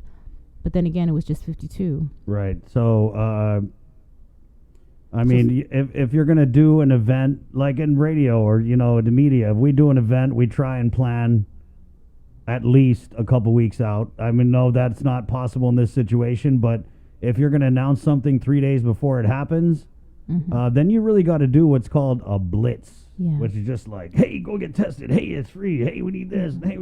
And so there was just a lot of confusion. You know, also people weren't clear on what happens if they live in a substandard home and they test positive. Are they going to go, you know, get whisked away? And so there was just a lot of issues. And so and you don't need a pass, by the way, for these new round of expanded testing. You don't need a pass. You just need to show up if you have COVID symptoms. All right. Or if you have, so the criteria basically is if you have any of the COVID-19 symptoms, which are fever, the cough, the runny nose, loss of sense of taste, sense diarrhea. of smell, diarrhea, or if you have any other comorbidities like, you know, diabetes, any chronic illnesses, especially, you know, lung disease. And then also, I think that Linda had said if you live in a multi-generational family. Multi-generational families in a household with COVID-19 symptoms. Right. And so, you know, there was something that came out over the weekend on a WhatsApp from Mayor Savarez, and I think that's probably why we haven't heard from her. There was a little message on the mayor's chat that somebody had screenshotted where Mayor Savarez was basically like, hey, we don't have enough people. Tell people come get tested. Just tell them say they lost their sense of taste or smell. And I think that's great. I think it's come down to that. Yeah, that you know, for whatever reason, the execution maybe isn't there. The execution was not there. So the mayor is thinking, God, we want to test a lot of people so we can find out where we're at. And, you know, we talked to Dr. Hoa yesterday, and even after the weekend with that pilot program, Dr. Hoa, who is one of the governor's physician advisors, says that he thinks we still don't have a clear picture of the prevalence of COVID-19 on our island. And he also said that, you know, we didn't put advance notice out to people about the public testing. So don't just take it from Chris. I mean, you heard it from the governor's physician advisory group member. Right, yeah. Hopefully he's still on it, but, you know, that's what he said yesterday. Well, he was on the commercial they put out, so I think he's good. Okay. So, and then talking about the extension of this order, another 30 days, and with the governor saying that it could be forever. Hopefully not. It kind of got me wondering, because, we're still getting the utility bills. You know what I mean? Yeah. And we had Simon Sanchez from the CCU on, and we wanted to just kind of bring him on again, maybe just a little bit ahead of some of these questions that are going to be coming out, Simon, with the extension of these orders, and what does it mean for people who, I mean, I'm sure you watch the news. People thought that stimulus was going to be here. You know, people thought that they might be back to work. They thought the unemployment might be kicking in. None of that's happening. So I guess what we would want to ask, Sai, is how does this extension, this latest 1 month extension, affect customers of the utilities? And good morning, by the way. Glennis, enjoying the show, Sabrina. Good morning. You're doing a good job in a very tough situation. Thank you. And you know, when I see the governor, I say, you know, you have the most thankless, most difficult job on Guam, because, you know, no matter what you do, you know, you're going to have people that are not going to agree. And as you said earlier, I don't know if it was Chris or Sabrina, but you know, even the best laid plans, it's the execution that really teaches you, you know, did the rubber hit the road the way you thought it might, and when it doesn't, how do you adjust? But you know, I'm encouraged that just my lead person is, you know, the anecdotal evidence seems to be we've blunted the curve, and I'm glad we're talking about reopening. And you know, reopening is a double-edged sword, because even if you reopen, let's say a restaurant, right? Who's going to go to that restaurant if you haven't had a job or haven't had a check for X weeks? Or and I believe something, you know, I've been listening to media for a long time. I've been in this game a long time. When that money finally gets released, and, you know, we'll listen every day to you and others, you know, that it's finally going to get released. And, you know, you've pointed out the logistics of just getting 13,000 or 7,000 checks out. It took them 2 weeks, right? So it's a big challenge, but you're seeing it across the country too. You're seeing unemployment checks not getting the people on the mainland. So, you know, the execution is of this huge amount of movement of resources and to people. in an unprecedented time. It's just it's tough. It's tough, and I don't I feel bad for everybody, because those that aren't receiving it need the help, and those are trying to give it are trying to give it, but you've got your magic wands there, but there's a limit. There's a limit to what those can do. Does this waive away the utility bills? Because I'll do it. If I got to use 2 wands. Well, you don't want it to wave away the utility bill, because that would mean you aren't getting any utility service, right? So, but as I look at it, first off, no power water is going to be disconnected, and so far our management has maintained the policy. And we're meeting tonight, and we'll talk about it, that if the governor extends the emergency, then we extend the no disconnection, right? And because it's just not the time to. It's like the typhoon's still blowing. Let's not worry about whether how to fix what's broken. We're not sure how much is broken yet. Mm-hmm. We're still adding it up. We're seeing demand has fallen, right? On the business side, we're seeing demand has risen a little bit because the weather's warmer, but it's definitely lower than last year. We're seeing collections fall. Remember how GWA had opened up in Upper Tumon, and that thing was packed, from 6:30 in the morning till 3. Now there's nobody there. Why? Because people haven't gotten a check for 2, 3, 4 weeks, and there's no. Even if they wanted to pay their utility bill, they have no way to do it. So that pent up money needs to really get out there, and I hope they can get it out there as fast as humanly possible. But when I'm hearing states haven't got it either, and they're struggling, it's a global situation. So at least on the utility side, we're trying to minimize stress to people in this part of the world. Is just say, look, we're not going to turn you off now. If you haven't paid your bill for 1, 2, 3, 4 months, we have to think about that, and we're going to have to figure out a solution. But I was sharing with John B., and this is just my personal opinion. It's up to the 5 of us to think about this and talk about it. But whatever that number is, Chris Barnett says at the end of the day, I couldn't pay three months of my utility bills. I think the utilities, we should take a very long view on repayment. I'm not at, hey, just give it for free, because the oil's not free, the generators are not free. There's nothing free in life, right? I mean, it's just not free. But that doesn't mean we have to try to recover it. I think the standard rule is either 3 to 6 months. And I think in this case, we're just going to have to break that rule. We're going to say, we may have to give people 1-year payment plans, 18-month payment plans. I don't really know, because the typhoon's still blowing, right? But right now we're taking it on a case-by-case basis.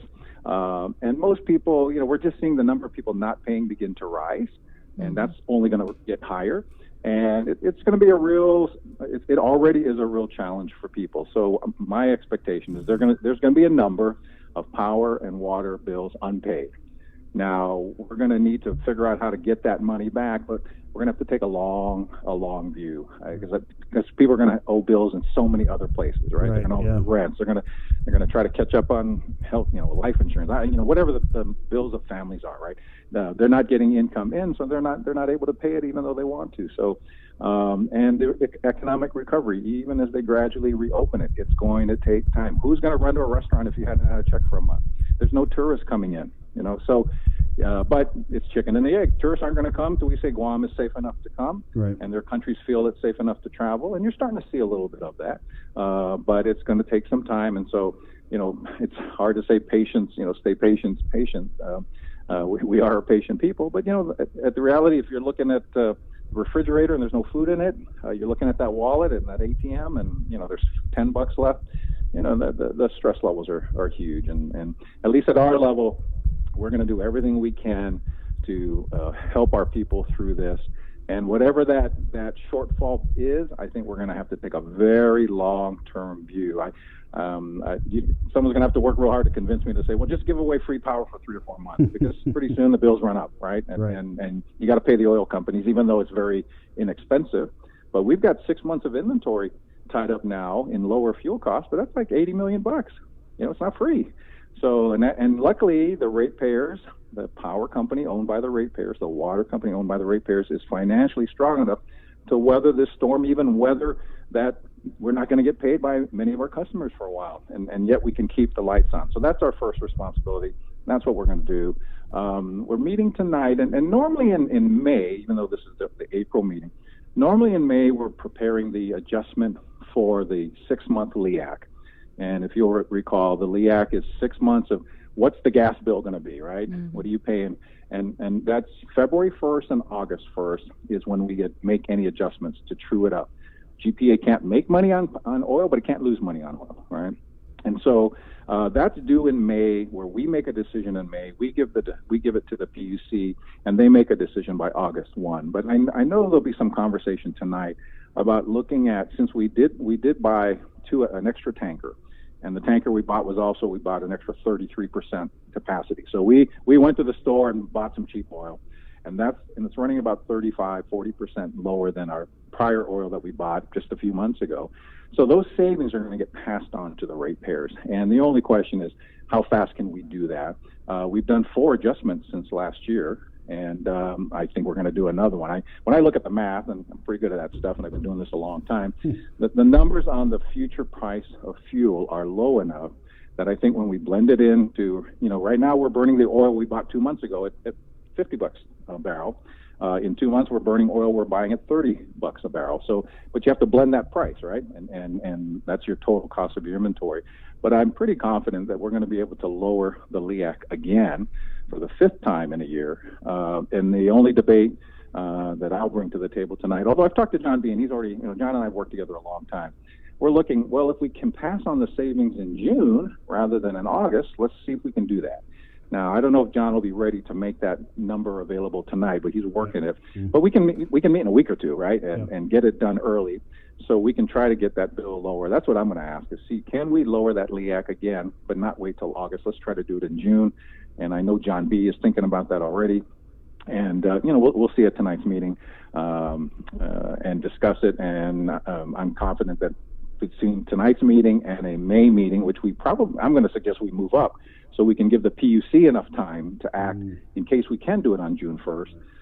I personally would love to see us try to lower that rate again June 1st, because it just went down April 1st, and it went down on February 1st. Mm-hmm. So, we're doing the right thing. We're knocking it down as we get those savings and passing it on at a time people really need every savings they can come up with. Right, and so you guys are making the ask to the ratepayers out there, if you can call in and try and get something arranged. But I know that in the previous extension of these closures and social isolation measures by the governor, you had said that the utilities would not be doing any disconnections during these public health emergencies. Is that still applying with this latest extension? I assume it will. I mean, we've been consistent with it from the day it was announced, so I don't see a reason why we would not utilize not in parallel what the governor is doing. I mean, the last thing people need is for us to start doing disconnections. I mean, really? That'd be worse than checkpoints. So, roadblocks. Roadblocks. I'm sorry, roadblocks. I apologize, but we're not going to do it. We're not going to make it any worse. We have when we took over as a CCU 20 years ago, we were a financial mess, and now we're a much stronger company. We can weather. We protect it. This is ratepayer money. There's no person called GPA. GPA is 50,000 of us ratepayers. Our money is tied up in our company. There's 40,000 of us on the water side, and all of our collective monies are in these entities, and we are able so far to weather these storms. And that's how you want a utility to be strong enough to be able to pass on savings when it can, and not a headline saying, oh, the lights are going off, or we can't pay for oil. Or right. I mean, I'm looking at some of the stuff in the CNMI, and I just feel so bad for them. They're in the movie we were in 20 years ago, where the government owes them millions, and I don't know how they buy the oil, and they're not getting the savings. So, and that's when people need it. So, I'm confident personally that the LEAC should go down again.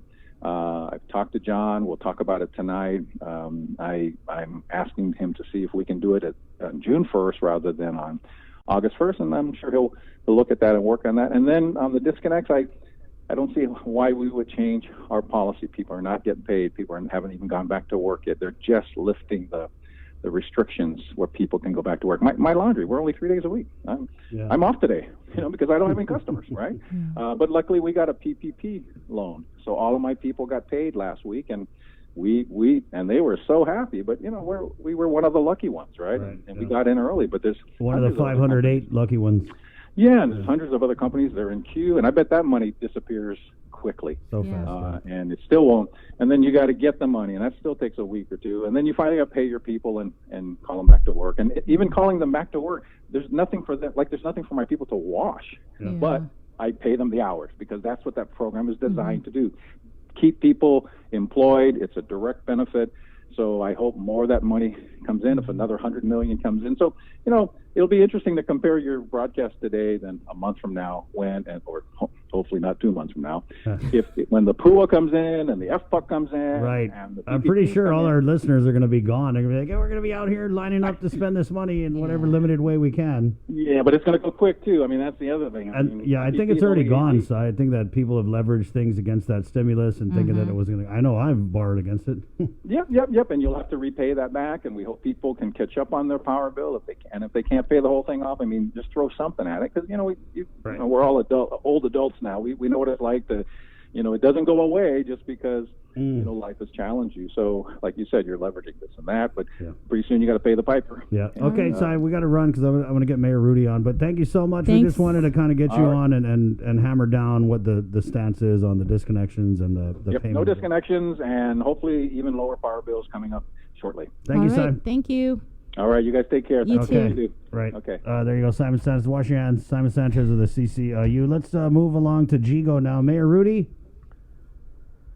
Hello. Mayor Rudy. Hello. Yes, Mayor Rudy. It's Chris and Sabrina. Good morning. Hi, Mayor. Mayor? This is Dave. Chris. Oh, Dave. Okay, good. Oh, hey, even better. Okay, I'll get Mayor Rudy on after. Dave from Department of Labor. Dave, we got 10 minutes. I want to give you the floor. What's the latest that you can tell us on the PUA and the FPUC programs, and how much closer we are to implementing them on Guam? Well, what we are is most of the back end work is moving along very well. The software, we are talking with them on every other day, trying to tweak and get that whole thing squared away so that the online process of receiving applications will be able to stand up and get that going. That's going to be the critical piece of the whole PUA program, is this software. And as I told you before, a lot of states are finding out, and I've been recommending the vendor to many states because they're not able to put together this PUA program because of the complexity, and it's different from the UI program that they already have. So we're making good progress with that. I think within the next week or so, I might be able to come up with some timelines. If I can get a few more deliverables from USDOL and the software, I will feel comfortable with being able to put some timelines out there. We're getting ready to sign some MOUs for getting the centers put together to receive call-ins, in-house applications, and in-person application centers. And we are working 6 days a week, 12 to 16 hours a day, trying to get everything together. And I'm starting to feel a little bit like I can see a light at the end of the tunnel down the road. And I'm, getting a little anxious so I can get this program up and running for the island. It is a hugely complicated process. I mean, the USDOL lady that I spoke with yesterday, that we were getting some guidance, they gave us a 6-page implementation plan that we have to write up. I was just like, whoa, this is hugely complicated, but we're working on it. She said, Dave, you guys are trying to put together a 80-year program in a couple months. He goes, it's daunting and complicated, but, we'll help you get through this. I mean, we're almost starting a mini UI program. And this is not something that is done during a pandemic or disaster, but we're doing it, and we're doing it as well as we can. And we aren't the only ones in the boat. They're having huge problems in the States putting together this program too, which is not comforting for the island, but it's just, if you read about it, there's only one state, Washington, that's up and running, and a couple more that might be up and running later this week, and that's about it. They're still trying to stand this thing up. So we're not so far behind. I think we're running ahead of USDOL and getting things planned and putting things together. And I think,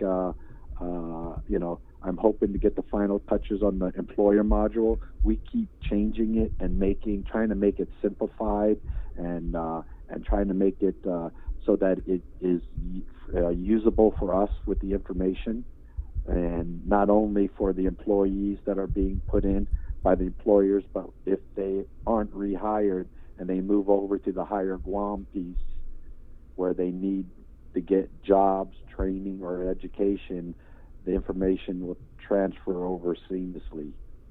So,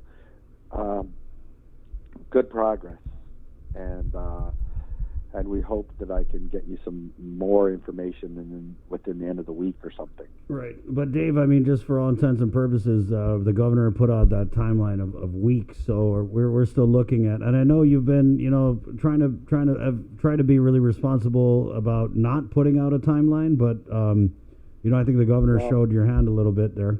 Well, the timeline that she was talking about is my application. Okay. And I'm hoping that I can get an application out that will at least give the people an idea of the information and the structure and how to start organizing what's going to be needed. And that I'm trying to get finalized, receive it, and get it out to the public so that they can have something to start working. That's what I'm shooting for, and I'm hoping that we can get that done before the governor's timeline. If we can just get that finalized and get that released. So that I'm hoping for is true. And then the online should be ready hopefully within a couple of weeks. And then we can start accepting online applications. Right. So, until I get a better feel for it, but I think we are still good looking at kind of that timeline, middle of May-ish, hopefully that they can have those things ready. We still have to get a huge amount of people trained on that system so that they can put in applications or put in the stuff and stand up the call centers and the application centers.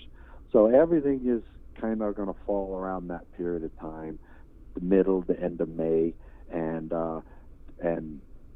I think the online can be turned on faster than, of course, the walk-in applications.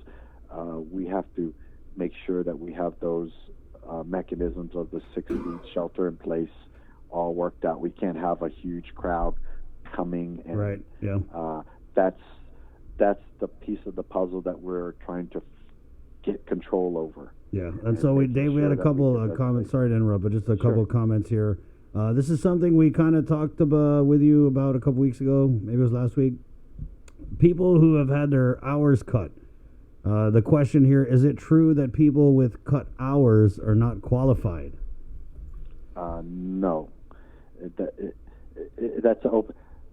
This is the complication part of it. There's a PUA amount. Remember the $345? Right. That is the dollar amount that if you have reduced hours and you are below $345 weekly, then you still qualify. Okay? So how it works is in the regulations it says you must make at least $1 of the PUA to qualify also for the FPUC, which is the 600. So if you're making $340 dollars a week in reduced hours, then you qualify for $5 of the PUA amount, and you get the $600 also. If your reduced hours is $346, then you don't qualify. I hope that kind of gives you an understanding. So you have to, in your reduced hours, your weekly income has to be below $345 to qualify for assistance. Right, yeah. I mean, I know we had discussed this before, Dave, but I got people process the information and then they need to reprocess it because circumstances change. Do you automatically are you automatically eligible for the FPUC if you are approved for PUA? You are or during the months of April through the end of July. That's the period for the FPUC. So yes, if you get the PUA during that period of time, whether it's the full amount or $1, you get the full 600. Okay, so no matter what, that 600 doesn't change. No matter what. Right. That is a separate These are two separate programs, and the PUA and the FPUC goes as an addition to the PUA. So that's why you have to have at least $1 of the PUA to get the FPUC or the $600. Got it. Okay, Dave. Well, we ran out of time. Yeah. But we certainly thank you for the information. Thank you so much, Dave. Thank you. Okay. God bless you. I'm going to include you in my prayers again. Honestly, it's been a couple nights, but I forgot to include you. Sorry, I'm going to include you again tonight, Dave. Thank you. I appreciate the prayers. You know that you be guided by the Lord's light, and He shine your path so you can see. Thanks. Okay. I appreciate it. You got it, Dave. Be safe. Wash your hands. Bye. Okay. Bye. I might even throw a little bit of wand in. So we're flicked over now. Welcome. Good morning. We're on KUAM TV 11. It is the KUAM News Takeover of Guam's favorite I-94. There are just so many ways to catch the show. Of course, right here on 93.9 FM. We're also streaming KUAM.com, the KUAM News app. There's an audio stream on Docomo Channel 10. And we're, again, on KUAM TV 11. We do that 8 to 10 o'clock in the morning, the last half of the show. And last but definitely not least, thank you so much to our KUAM News Facebook Live viewers. All right, we're going to take a little break, come back, and we'll play our anthems and do a deep dive into the day's COVID-19 news. It's 8:01. We're KUAM FM in Hagåtña, Guam, containing COVID. Good morning.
Against COVID-19, it's going to take all of us to do our part.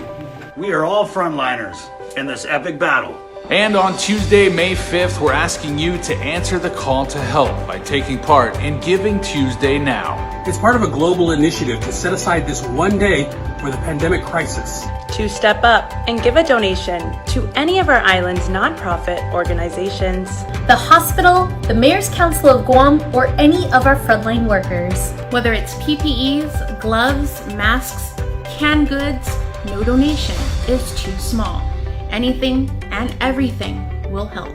And if you make your donation, take a picture, post it on social media, and use the hashtag GivingTuesdayNow and Giving Tuesday Guam. And then later that night, make sure to tune in for our half-hour special Giving Tuesday Guam, Together We Give. We'll showcase how everyone is taking part.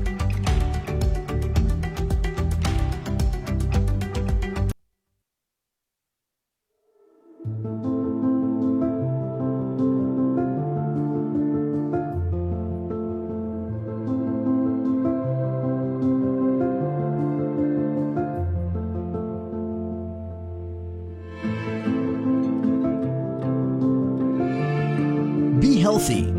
Be informed with ITD. Keeping you informed, KUAM News brings you Banking 671, brought to you by the Bank of Guam, the People's Bank, and Coast 360 Federal Credit Union. Together, we thrive. KUAM News COVID-19 Takeover on I-94 FM is presented locally by Ambrose Inc. Facebook and Instagram for more info. Chili's, you can still savor the moment at home.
Kantai mantunat nyagi toru ilugar para honra para gloria abiba islasen para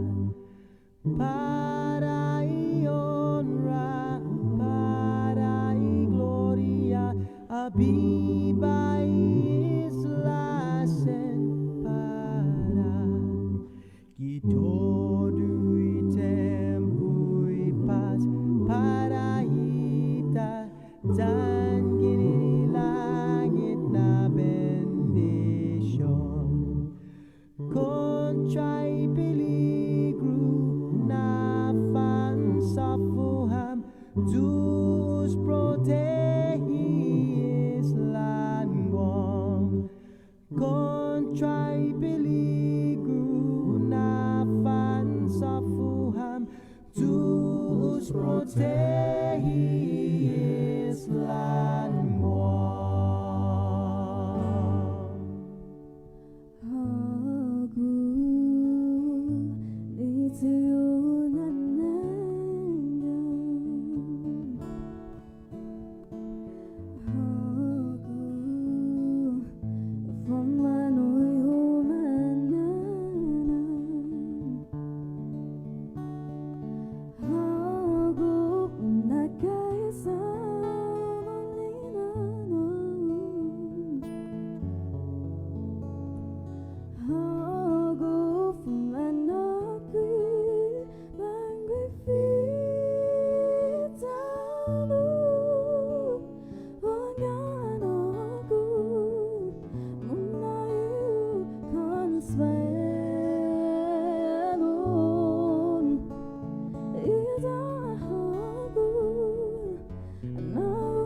I keep waiting for you to start just singing, Bree. Go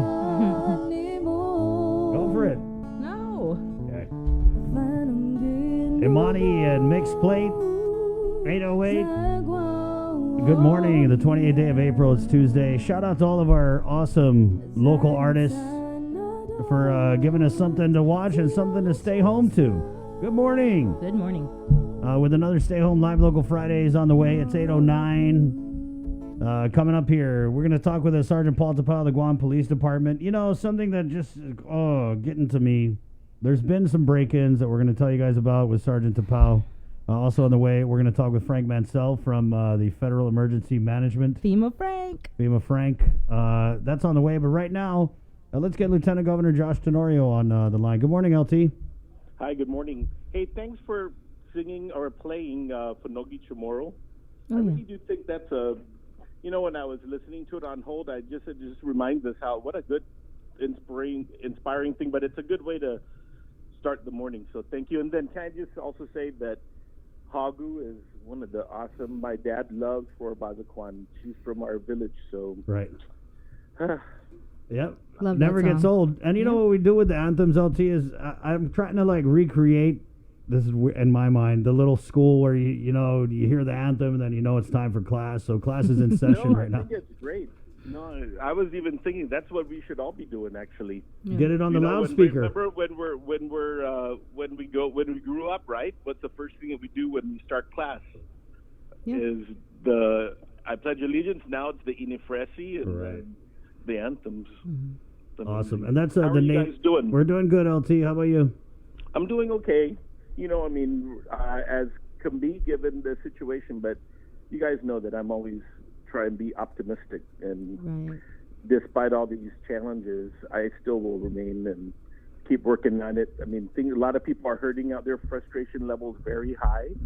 And I just use that as I kind of use that to try and push forward to try and shake these things so we can, get the relief to the people. And, every week when we talk and, there's still more people hurting. It's just, it's something that, really affects me. And so I just want you to know that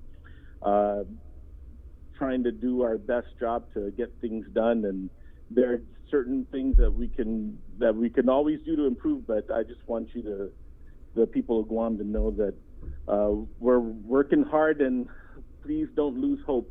And I know sometimes, the fear, the anger, the despair, I'm taking that and using that to push forward with our people to try and get things moving. And I just really regret that people are out there and they don't have some people are literally at the end meet, but the help is coming.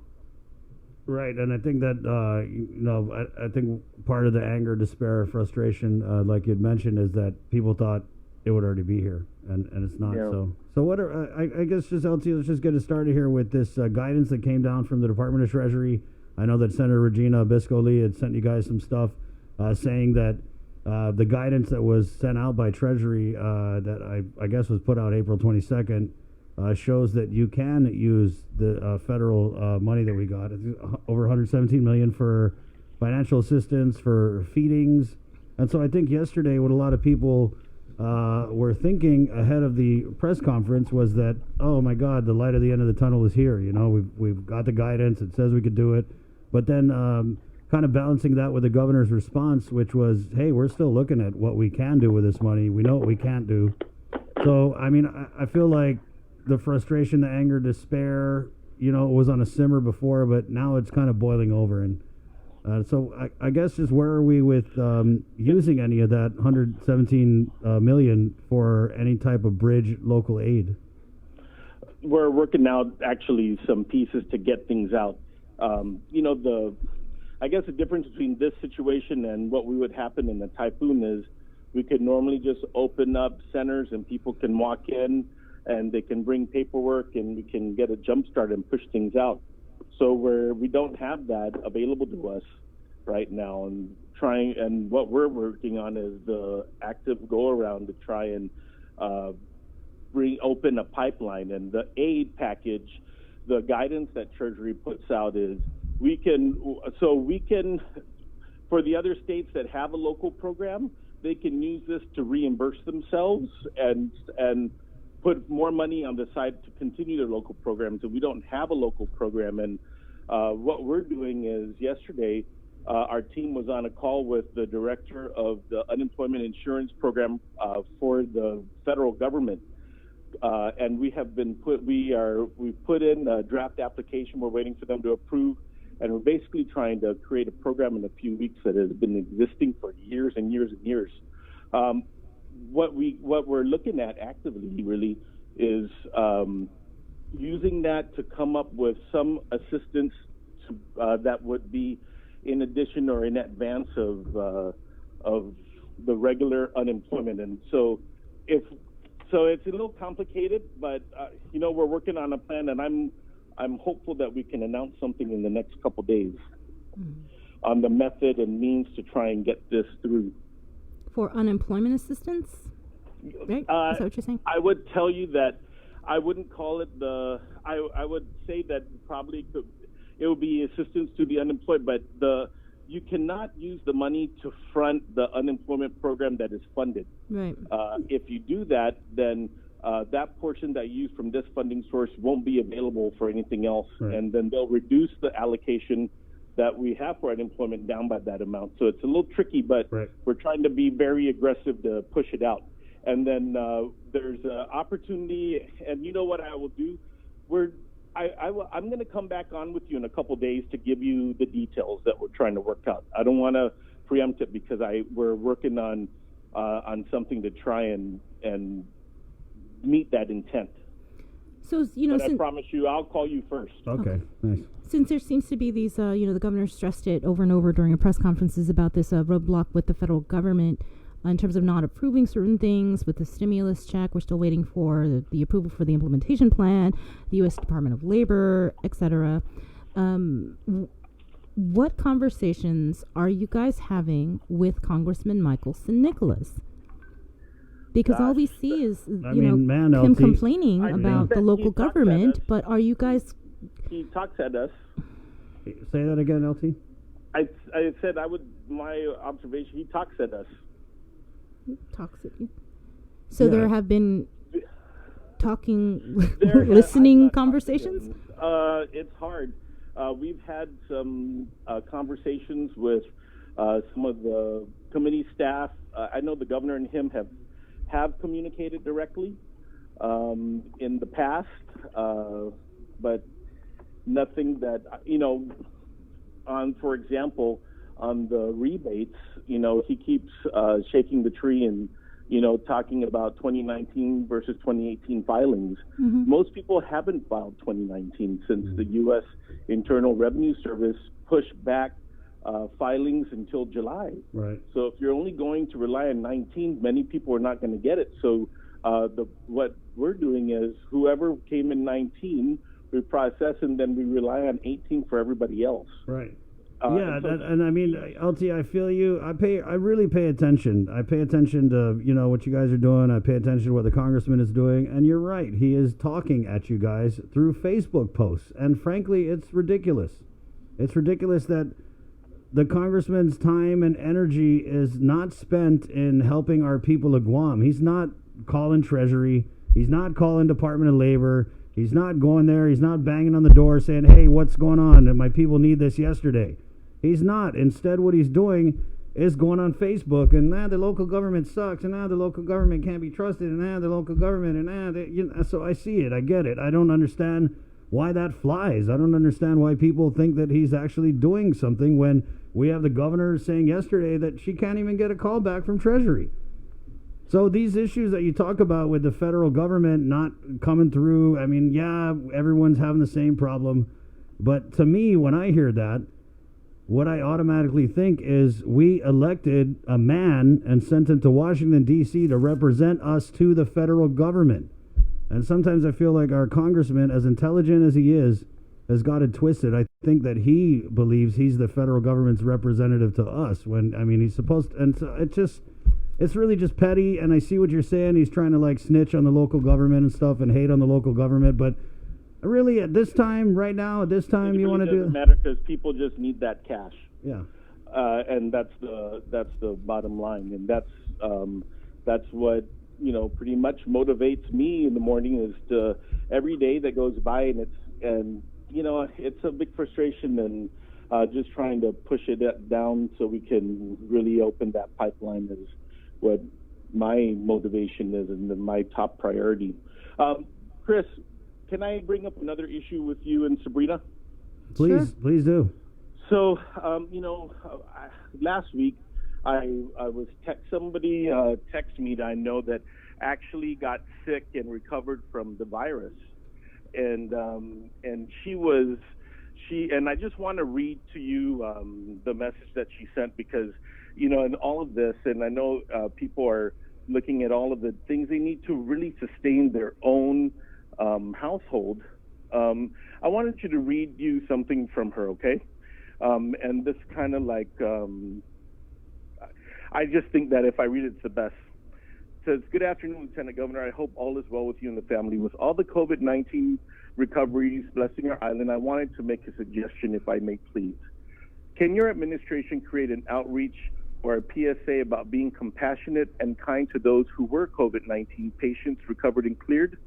Can the administration create a PSA with information to all agencies and all government employees about what it means when someone is cleared and the rights and privacy they have as an employee who is returning to work, and ultimately about respect? I called the Archdiocese of Hagåtña to ask the Archbishop to speak about compassion and persecution because it seems like some of our people need a lesson." And then she says, I told her, I said, thanks for raising it. And she said, "Thank you so much. It's been very tough and such a challenge, but you're all trying so hard. Thank you for everything, but especially the prayers. Mm-hmm. Your prayers mean the world to me and my family." And it just kind of reminded me that we probably all know somebody or know somebody who has a close family member that got it. And, and just to remember that we lost 5 people.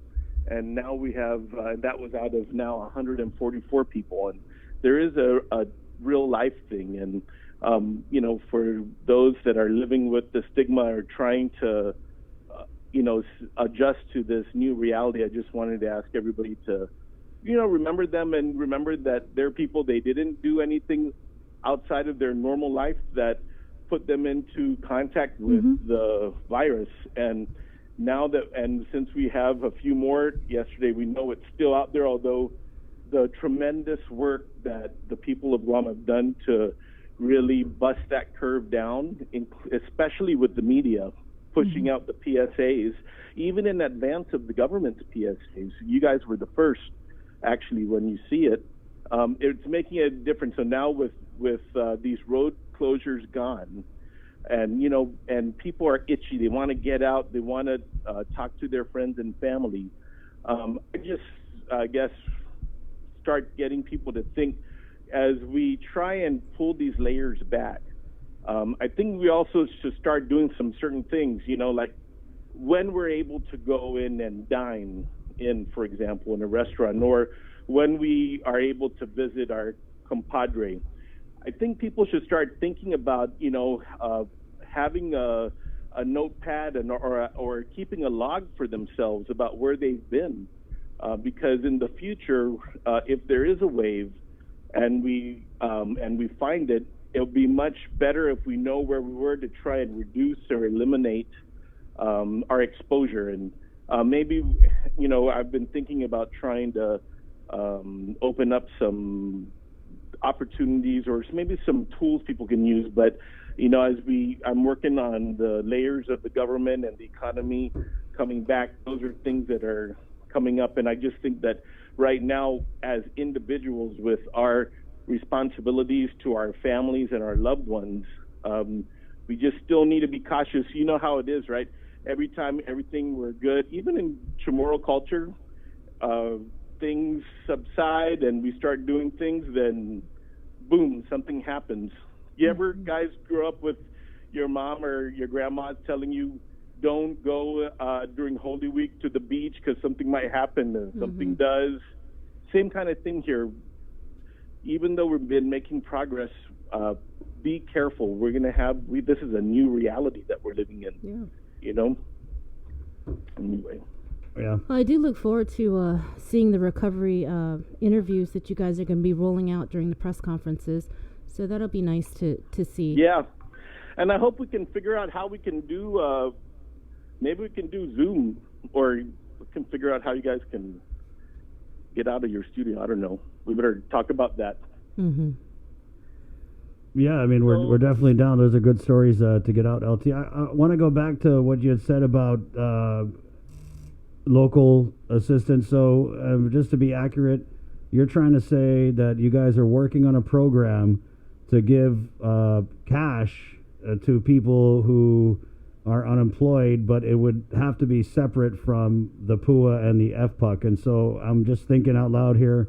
Are you going to are you guys working on what criteria people would be eligible for those? And is it going to be a cash payout, or is it too early to even discuss this? Yeah, it's a little too early for that.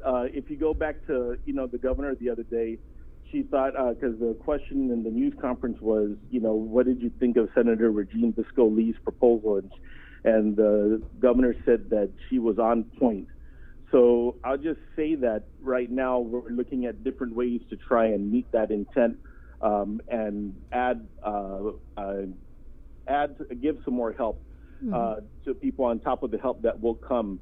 And even though it's delayed, it will be retroactive to when they got hurt in the economy. But we're looking at we're kind of like punching it around and making sure we can pull it off, so we don't get, so it's something we can really succeed in. And as soon as those details are out, I'll come in and share it with you guys. Okay. Will we be able to get a breakdown at some point where the $118 million is going to be spent? Sure. It's required to. There's a certification process and there's some guidance.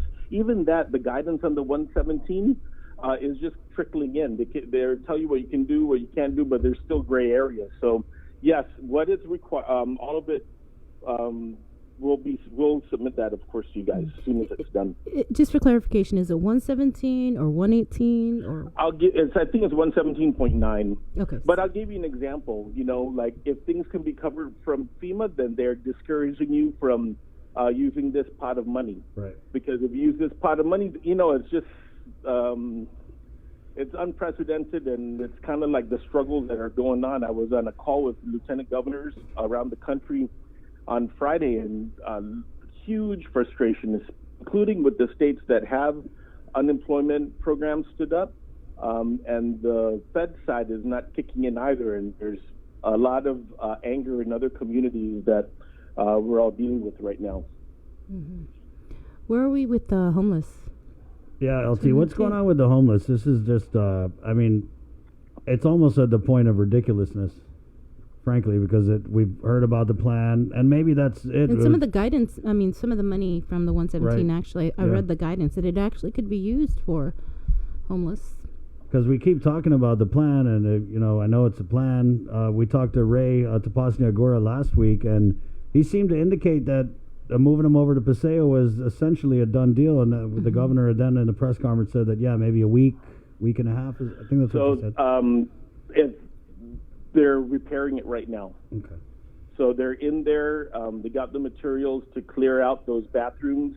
You know, some of the people in the homeless coalition prefer for the FestPac huts to be used, but the FestPac huts are also being considered for food distribution and aid distribution. So they're reconciling that as we speak, but the repairs have started already, have commenced down at Paseo. Mm-hmm. So it was really damaged? So they're oh gosh. God, I wonder who was director. Who? John Burke. No, she's talking about Rich Ibanez. Rich Ibanez. Well, the Paseo has been in a terrible, I mean, there's been problems for a while now, and so with the showers and all sorts of things. So last week they flushed out the drainage and the sewage pumps to stabilize the sewer in that area. And right now they're repairing all the showers and facilities and that kind of stuff. And the National Guard is leading that task right now, the Red Horse Squadron from the Air Guard. Okay.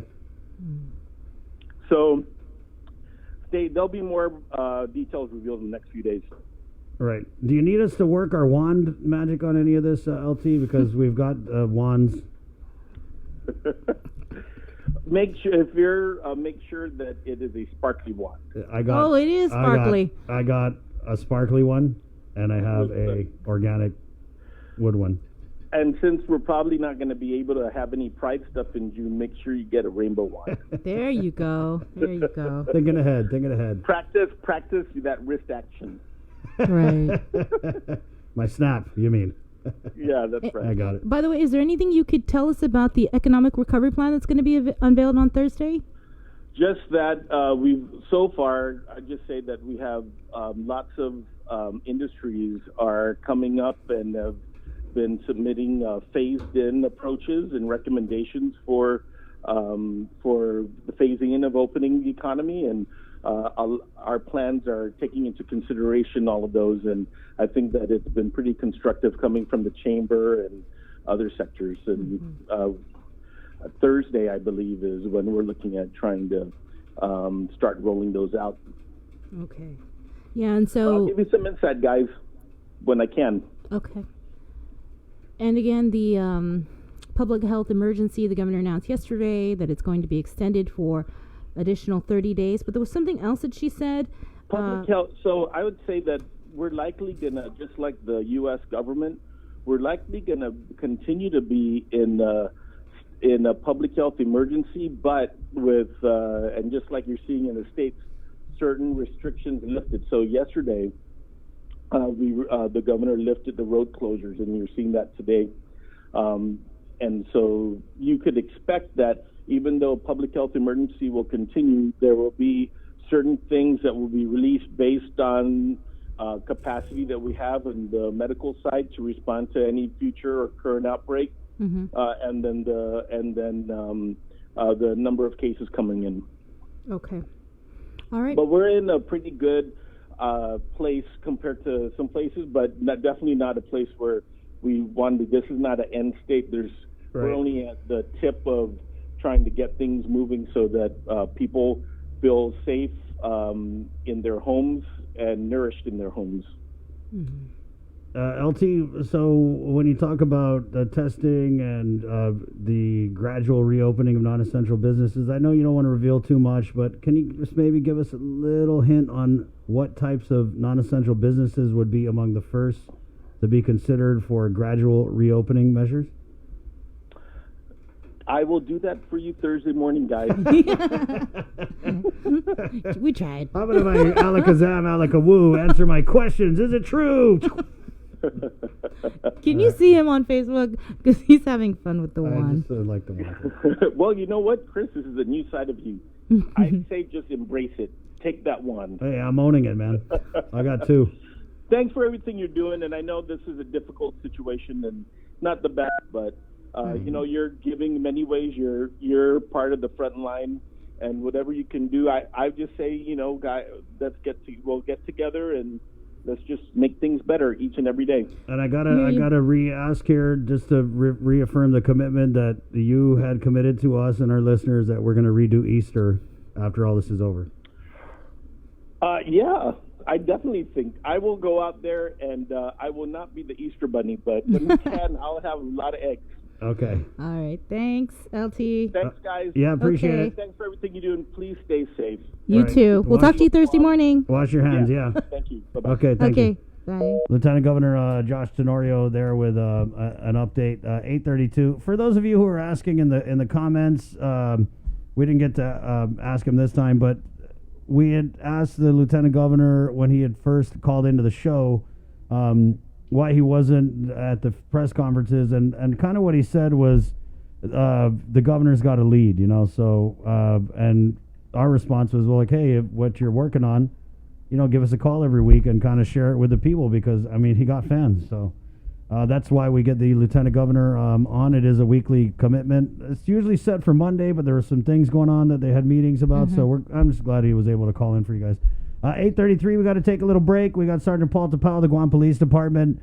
Some news that's probably going to spend your morning in a different way. It's frustrating. I'm a little angry about it, and it's coming up next here on Containing COVID, the KUAM News Takeover, Guam's favorite. Good morning. Keeping you informed, KUAM News brings you Banking 671, brought to you by the Bank of Guam, the People's Bank, and Coast 360 Federal Credit Union. Together, we thrive. KUAM News COVID-19 Takeover on I-94 FM is presented locally by Ambrose Inc.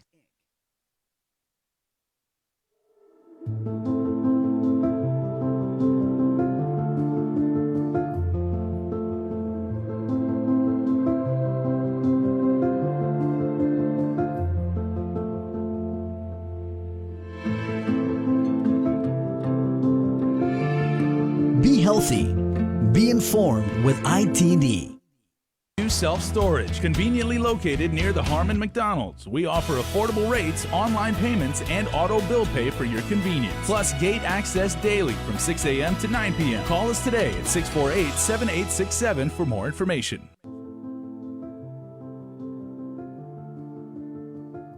Hafaday Guam, Adriana Cotero here, and I am currently reporting from home. And I encourage every single person in this community to stay home. COVID-19 cannot survive if we do not feed it, and that means staying home and washing our hands. Now, I know I've heard people my age in their mid-20s say, it's okay, we're young, we're healthy, we have strong immune systems, we could fight it. That's not true, and we also don't know who we could potentially be exposing.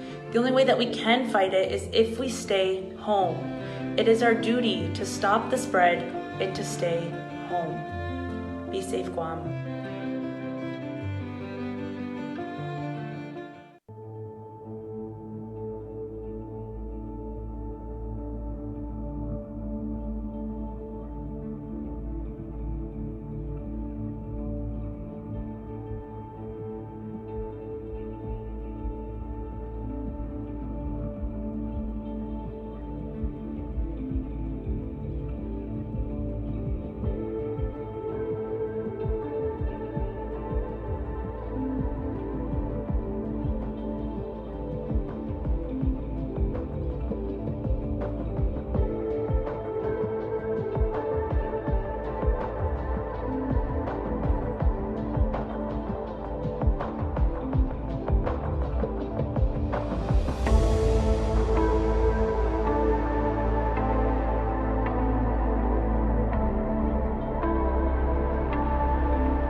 Avenue Self-Storage, conveniently located near the Harmon McDonald's, offers fully covered loading and unloading area with individual pin-coded gate and door access.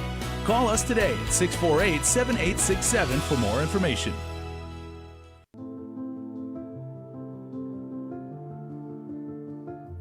Specialist Joshua Mansonotia.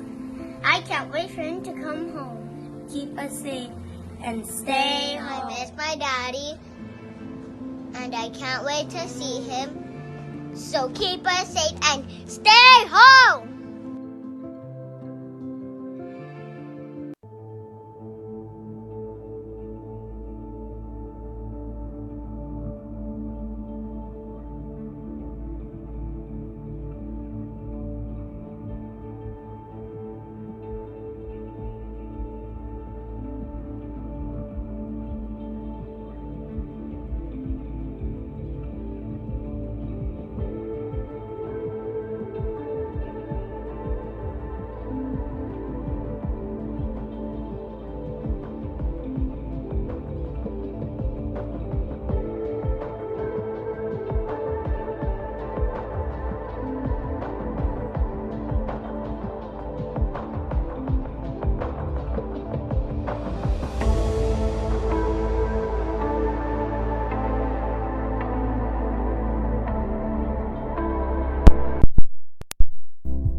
Good morning.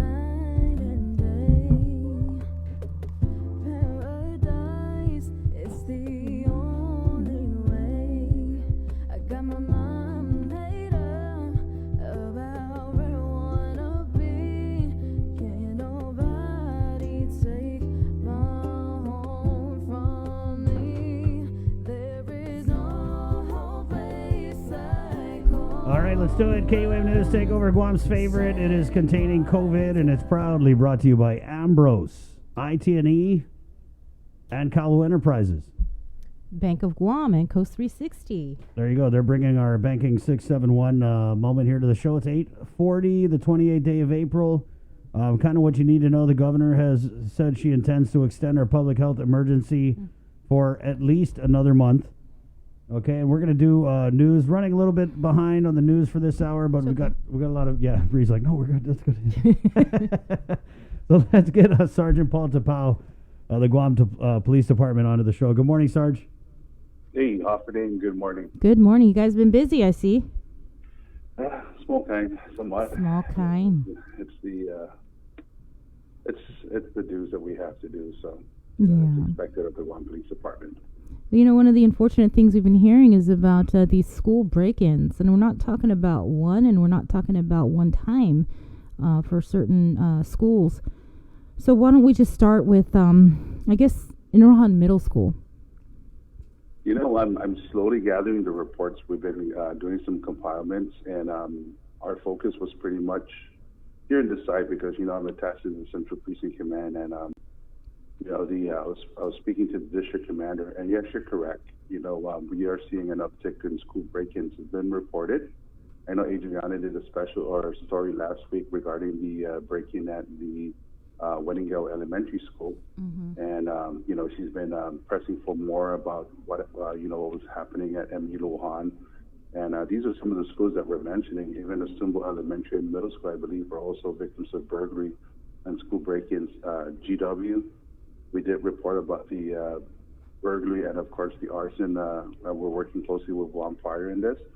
And just last week, GW was a victim of burglary 2 days in a row. And, you know, in line with that, we're also working with the break-in at Lujan that happened again last week. So we are seeing the uptick in school break-ins. And, we've been working diligently with our Neighborhood Watch program and working closely with the precinct commander. And, just yesterday, I was speaking with the district commanders for the Central Precinct and the southern side, and we're doing some compilements and everything to try and put a finger on really what's happening within these areas. So, once we get our bearings of where we're going with this investigation, we're working closely with our juvenile investigators and, of course, our CID investigators to really curb and address this issue with the school break-ins.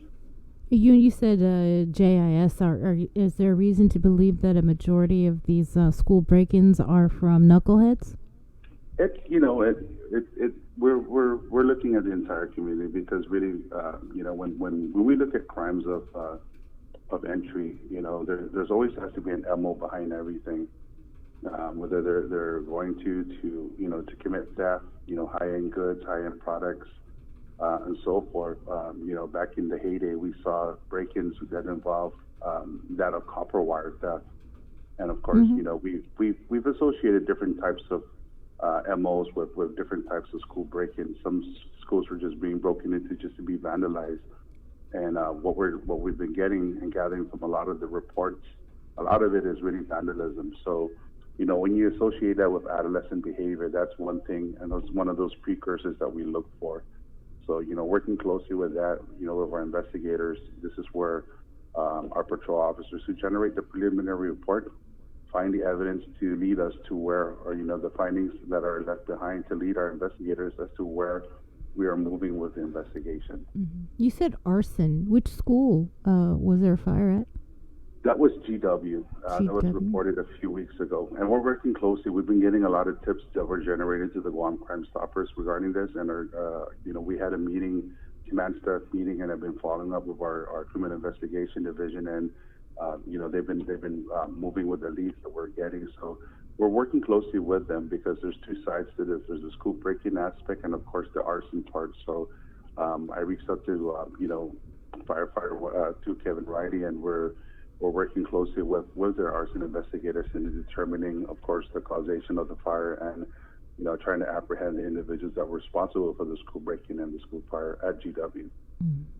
So, we're seeing this and we're tracking this, and, we're working closely. And I've been working closely and communicating with the district commanders and providing more, information as it comes. We indebted to a loan. We're tracking the Estumbo Elementary and Middle School, and I believe Weddingale was one. A few of the schools that were reported in the northern side, and in the central side, it was pretty much GW and MU Lohan that we're tracking. Mm-hmm. I'm sorry, but which one was the most recent one?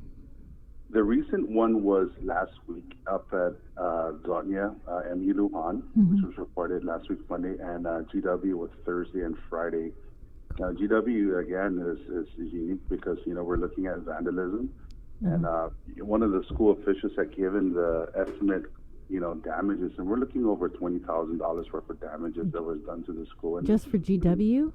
Yeah, just just including some of the school property that's utilized as part of the lessons, because I believe one of the classes that was broken into was a marketing class, and the equipment and instruments that they have there to teach the kids about running a retail store, retail outlet, it's really damaged, for no apparent reason. It was just really it's when you look at damages beyond that amount, it really has to ask the question as to what was the intent and what was the MO behind the break-in. Were they looking for crimes of opportunity or looking for crimes of vandalism? So these are some of the investigatory aspects of what we look for. Oh, so GW, though, you said was a few weeks ago, right? You said that was a few weeks ago? That was last week. GW was last week. And Friday. Yeah. So, Sarge, are you basically what's happening is people know that the presence isn't what it should be, and they're just taking advantage of it. I mean, with the type of break-ins you're describing, it seems like these knuckleheads feel like they got all night to just. It's pretty much expected when you have like holidays. So absent of COVID-19, whenever school goes into a long break, or whenever school goes into a 3-day holiday, that's one of the things that we look out for. It's one thing that is being brought up is because of the fact that some the schools are not in operation mode, and it's only some of the schools are being utilized for the grab-and-go meals, that they're only discovering this. So, whether you have schools that are operational from a duration of time where, the staff, they make their assessments. But, absent of COVID-19, whenever we're moving into spring break, summer vacation, or a long 3-day holiday, we can expect this to happen within some of the schools throughout the community. Now we have, there's this extended emergency, public health emergency, and just trying to keep up with the days and what's happening in the schools. So, Major Chong, the acting police commander, has ramped up the patrol efforts, and as we close the breakaway from the road closures, our officers will be deployed back into the precinct. So we're going to be seeing an increase of patrol officers out there. We're operating now out of 115 operations. So, this is good news as our patrol officers come out, and of course working with the administration and providing the other regulatory law enforcement agencies to assist with the quarantine sites. We're able to pull our officers out from that area and focus back on the patrol aspect. So, Major Chong is tracking as we get our officers back, how we're farming them out to the precinct. So we're going to see, a number of increase in the patrol officers, and this is a good sign as we break away, and the governor and the administration is providing that assistance by deploying some of the regulatory law enforcement agencies such as Guam Customs, Port Authority of Guam, conservation officers to assist us with dealing with the COVID side. What about the guard, Sarge? So we had the guard at these checkpoints with the Guam police officers. So now that we're not going to be doing the checkpoints anymore, are we maybe talking with the guard and getting them involved in some of these? Because I think it's just about visibility, right? When people see that there's some type of authority presence that's visible, they're going to think twice. So have we started that conversation? Is any of that in the works? We still have to stay in the aspect of, the people's constitutional rights and those that are deputized and with the authority to enforce the law. So, if we move into that state, then we move into another level of a community style, which, we don't want. Maybe they could do it educationally, Sarge. Pass out a pamphlet. Hey, did you know you're not supposed to be breaking into this school right now and damaging all the equipment? Thank you. So the thing here that we're looking. I mean, what's the difference with somebody who's like, community crime watch? I mean, that's where we're working at. And last week, I reached out to myself and some of the officers were asking the community members within the neighborhood watch to please, watch our community assets such as the schools and the businesses that are closed down as a result of the public health emergency. So, we're getting some good response and everything, and we're, like I said, we're tracking what's happening in some of the areas, and it's becoming it's where we're doing the compoundment of the cases, and of course the MO of break-in, and of course what's happening during the course of the break-in. So, moving forward with that, the district commanders have actually have deployed some sort of approach in how to address this. So, once we get our officers back again, this is where we're going to see our visibility with the officers out there and provide more services. So we have our curfew task force that's out and about.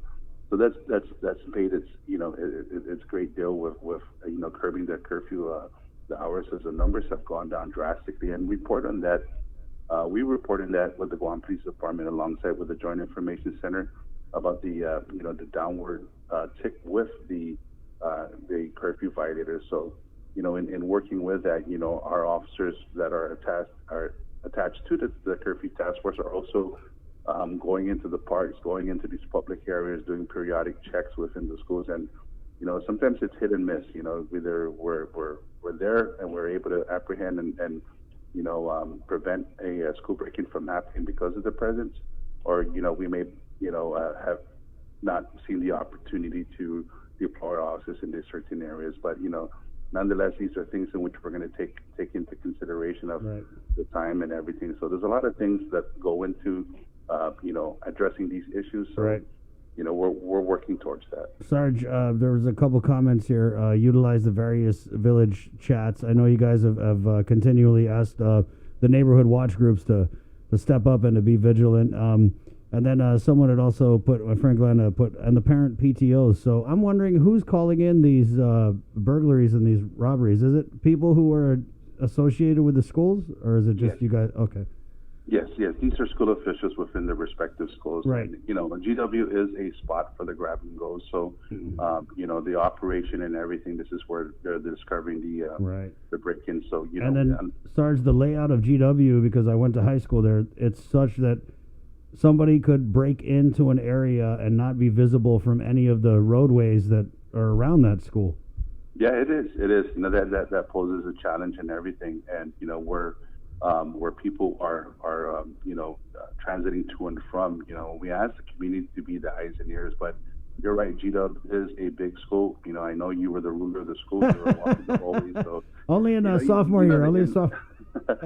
The ins and outs and everything, and it is big. I did go to GW, and walking from the gym down to the regular class, the classrooms, it takes its toll, and you don't want to get the tardy slip because of the distance. So we blame the distance. That was the reason why we were tardy miss. Right. We had to walk from the gym over into the classroom, but it is big. Yeah. And the perimeter fences in itself, it really acts as a deterrent. But when people scale the fences and they're able to gain access, entry point into there, that's where it becomes a challenge for our officers. But we've prior to COVID-19, we formulated a plan where we actually sat with the principals at the northern side, and we worked closely with them with the mapping of the schools, obtaining combinations with the locks and everything, so that our officers can be doing periodics. And this is in line with Simon Sanchez and FB Leon Guerrero when they were constantly being broken into on a regular school day operation. And we were able to work with that and bring the numbers down to bare minimum to even zero within a school year. So these are good things in which we have in play that we can actually deploy as part of our community already policing and working closely with the schools. But now that the schools are not in operation due to the emergency lockdown, it's really hard to get officials out there when they're actually reporting the crimes. Yeah, but I know a bunch of school employees, and I want to commend them because they do go out on their own and just check up on the school. These are people who work at the schools, but obviously they're not working now, but they're making that effort to go in and kind of like check things out. So people are kind of keeping an eye and an ear out. Sarge, I wanted to ask you, we got a tip here about, was there a car burglary at the Dedito precinct that you can tell us about? Yes, I sent the release out yesterday. So, we reported on that, and it was just, how do you burgle a car at the Dedito precinct, Sarge? I'm just like, whew. It's, when I was reading the report and I was generating the report for the media, I was really,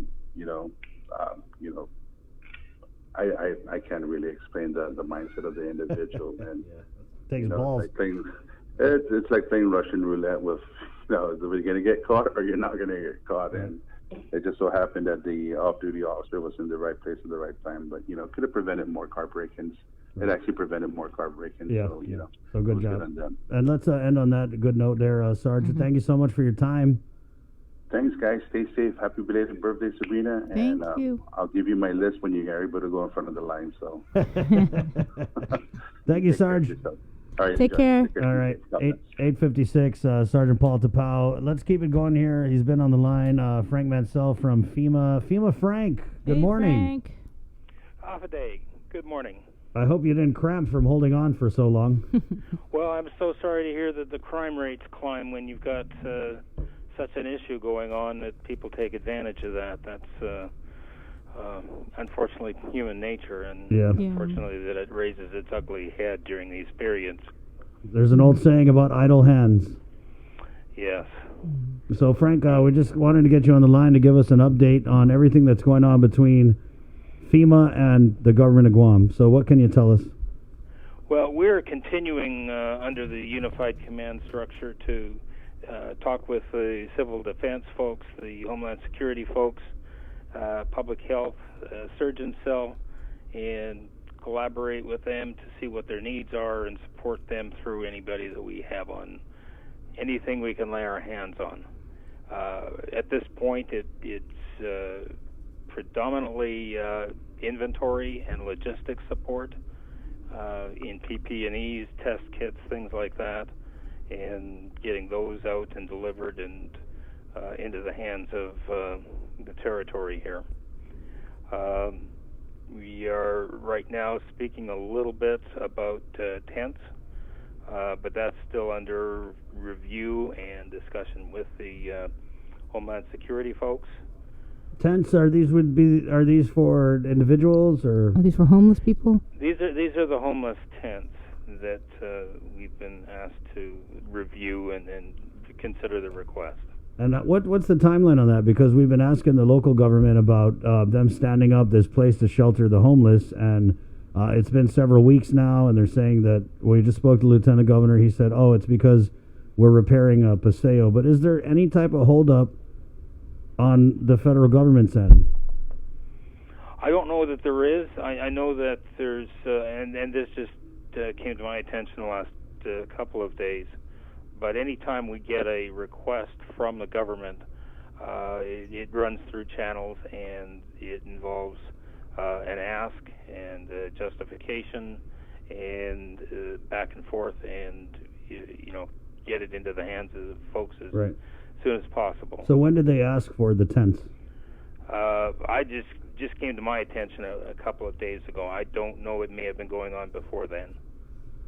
But you would know. So you're saying that they asked for tents for the homeless. You would think I would know. Right. There are a lot of. That's a big federal government, Frank. There are a lot of moving parts, Chris. Yeah. And a lot of meetings to go to. So it's just a matter of staying on top of that. I'll see if I can get you some information on that. So I wonder if that is part of the holdup. And are these? Is this the best that FEMA can do for the homeless, or is there any opportunity to retrofit, a building for a backup hospital for the homeless, or is that all contingent on what the local government asks you guys for? It's contingent on what the local government requests. Okay, so for the most part, they've asked for PPEs, test kits, and you said a little bit of tents. Anything else they've asked for? Well, there's the alternate care facilities, which came through the surgeon cell. And that's something that was a much larger project and was scaled back once we had a new trajectory. Okay. The testing kits that are coming are being pushed out by Homeland Security, by Health and Human Services, and that would supplement anything that the government has requested directly from its sources. So it's keeping track of all of those and making sure that their burn rate, the quantity ordered keeps up with the burn rate. So if they order 1,000, then they're going to go through 500 a day.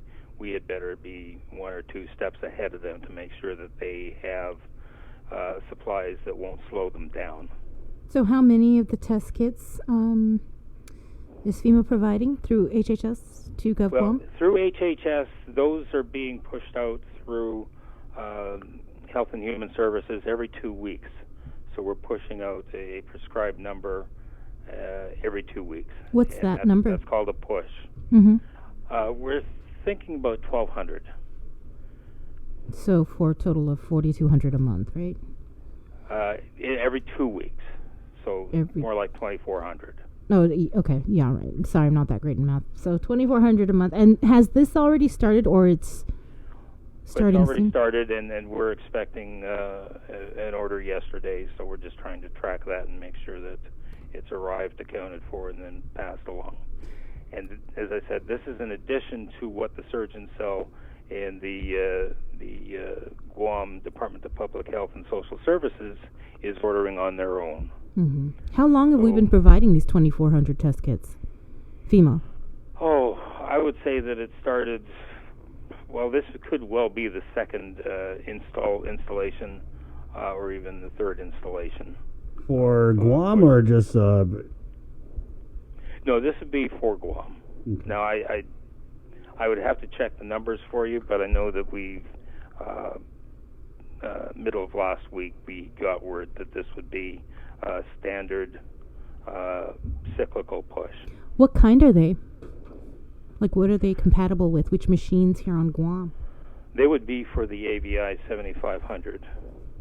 Okay. And that's the one that we've had since the... Right. That's the one that you've had. Right. Oh, wow. So are you saying that we've received more than 2,400 test kits, or?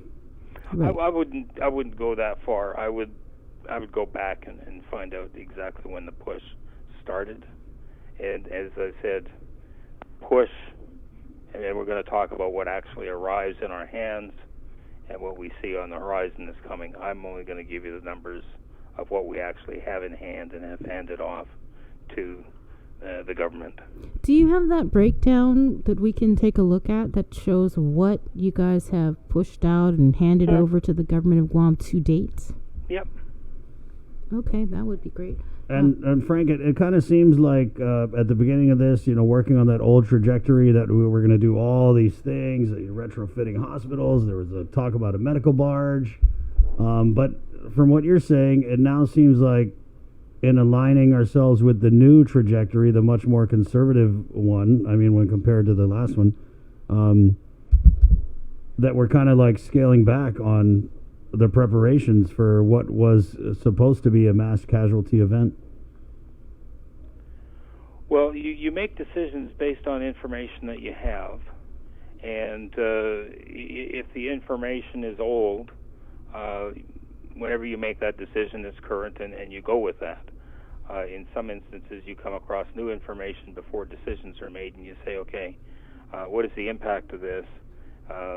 In the case of the alternate care facilities, we were, almost ready to go with a direction, had new information, and said, well, geez, if we go with that, now what we're doing is we're wasting taxpayer money because you would be holding these alternate care facilities at great expense for a period of months given the new trajectory. So you've got to be flexible and adjust to the situation, and that's kind of where we're at now with the ACF. So those are basically on hold, the alternate care facility? They're not on hold. They're just looking at other locations that are more appropriate for the size.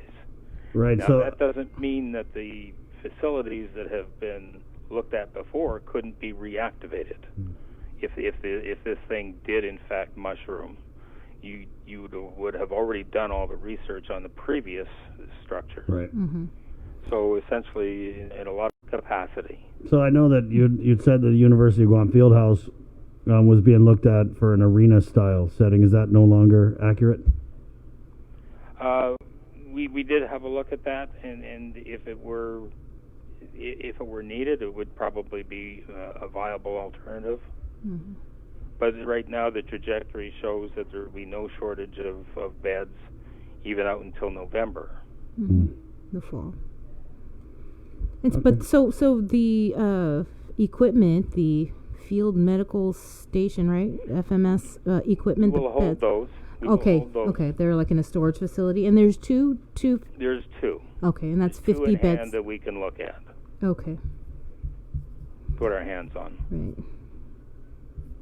So, anything else that you guys, any other asks from the government? And you're going to be around for a while, right, Frank? The governor has extended this emergency 30 days, and then she also said that she anticipates extending it several months more. Well, we brought in, since we talked last, I think we brought in 4 additional people. 2 more people have landed on island last week, and these are planners and a senior official that would oversee the coordination between the unified group.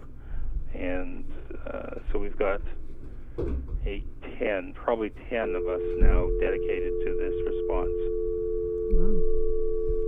And again, was there anything else that the government is asking for? Right now, what I'm aware of is the testing kits and the tents. Okay. Let's see. Did we ever get provide you a list of everything that we got the PPEs that they had requested? We have shipped boxes upon boxes, and that doesn't mean anything to you until I get you the numbers, but there is a very large supply of gowns, gloves, face shields that have been delivered to the government or to the either the Surgeon Cell or the Department of Public Health, as well as and this is in addition to the stockpile that we've got. So as they need it, we will give it to them. When you say stockpile, does that mean like what you here on Guam stockpile that they're FEMA has? They're on Guam. I see. Okay. So everything that I say that we have is core product that we have almost immediate access to. When were the PPEs and the face shields and all of that delivered to Gov Guam? Is that like a recent deliverance, or they've had it for a while? They received those goods. I think 2 Sundays ago we got the first shipment that was dedicated to Gov Guam. That came in on a pallet on a B-17 freighter up at Anderson. 4 or 5 days later, another shipment came in on a commercial flight, and since then we've received an additional load of PPE that did include 24 ventilators, as well as the gowns, the masks, the gloves, everything else. All right. Is there anything else due that's on its way, that it's been asked by the... Oh, probably. And like I say, there's 2 positions. One is a push from the SNS, which is the Strategic National Stockpile. That one's pretty much all done. So what we're receiving now is what Gov Guam is requesting from us. And they will either request that through us, or sometimes they will go and be free to order from wherever they want. Okay, From Frank. wherever they want. Okay. Yeah. Yes. I guess we're going to try and touch in with you weekly to get like a status report, but I know that we had asked for some info, and are you going to be getting that to us the next day or so?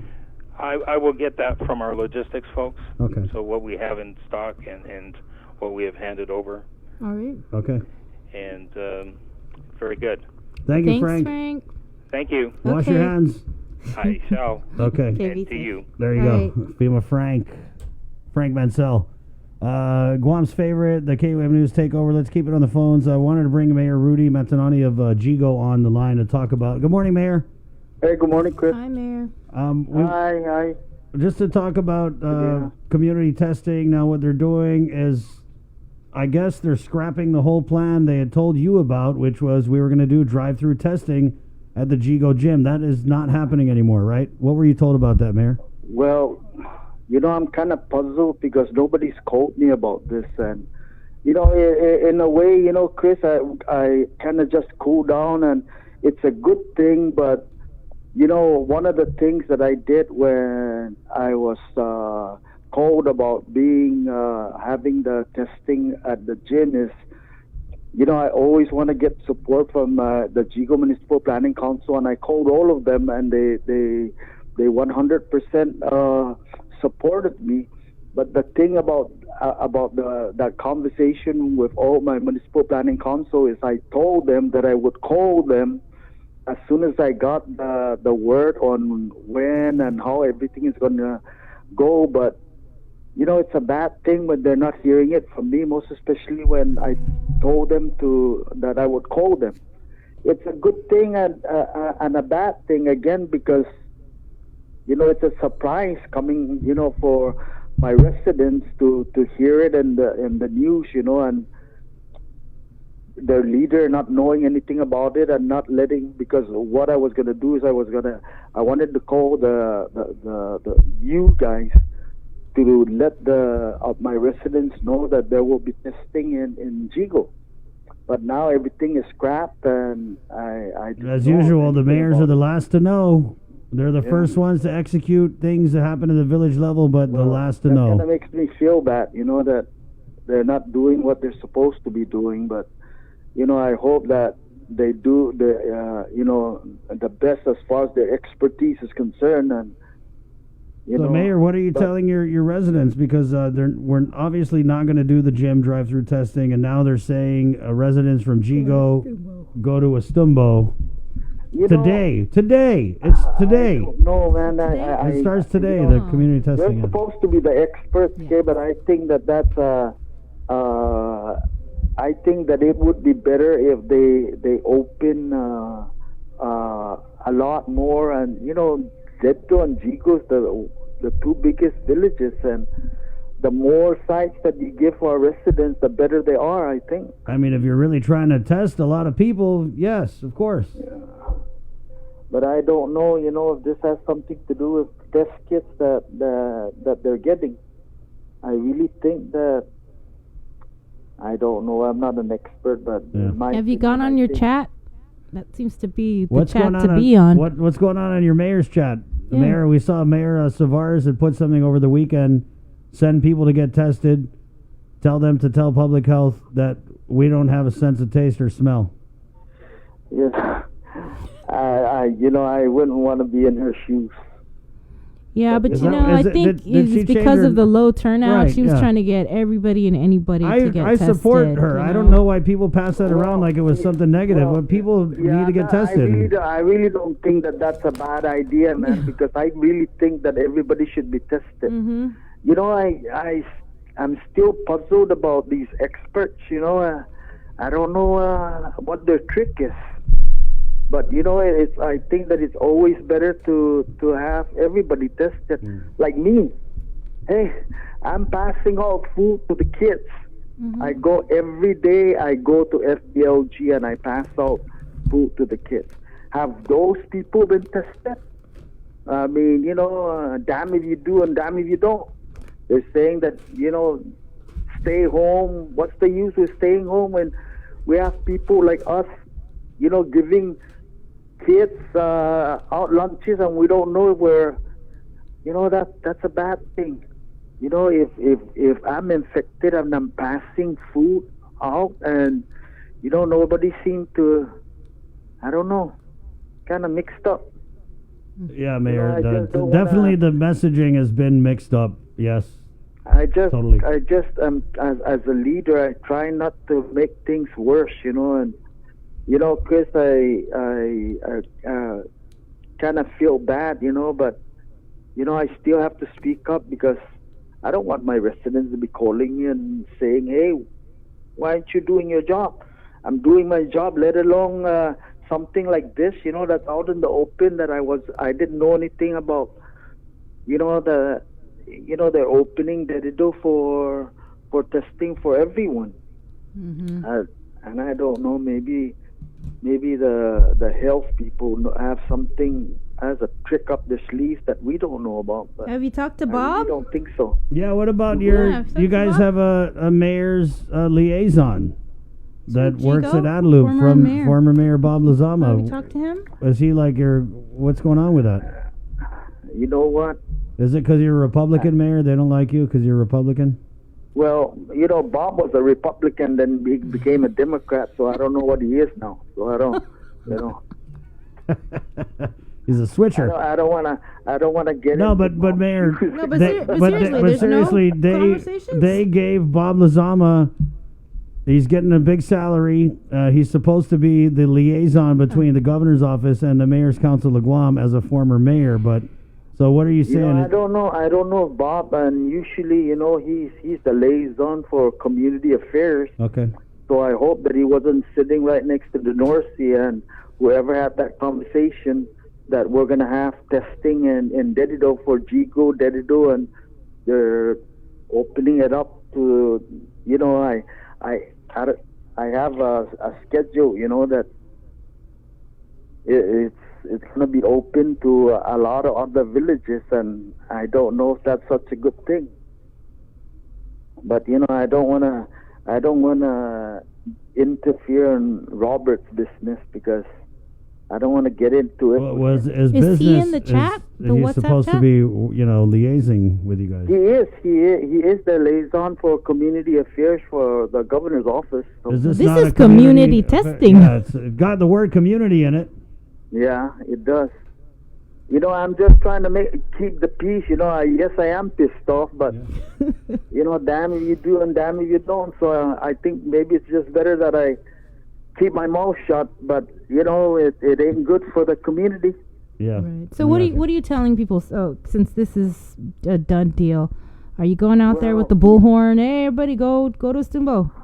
You know what? I'll leave it up to the people. Mm-hmm. And you know, I thank all of you for getting it out to the community. You know, I guess now the community has no mayor. That's kind of funny, man. But I hope I hope that they stop putting us in a room and then and then take that room and drag it with a truck, and keep bumping us around in that room, because that sounds like that's what's happening. Yeah, Even I though think you're not the only one who feels Yeah, that it's not you. you're Don't, Mayor, been unmayored. Don't be singled out, okay? That all the mayors are saying the same thing. Yeah. All right, I got something for you. Alakazam, Alakalay, let's give the mayors the time of day.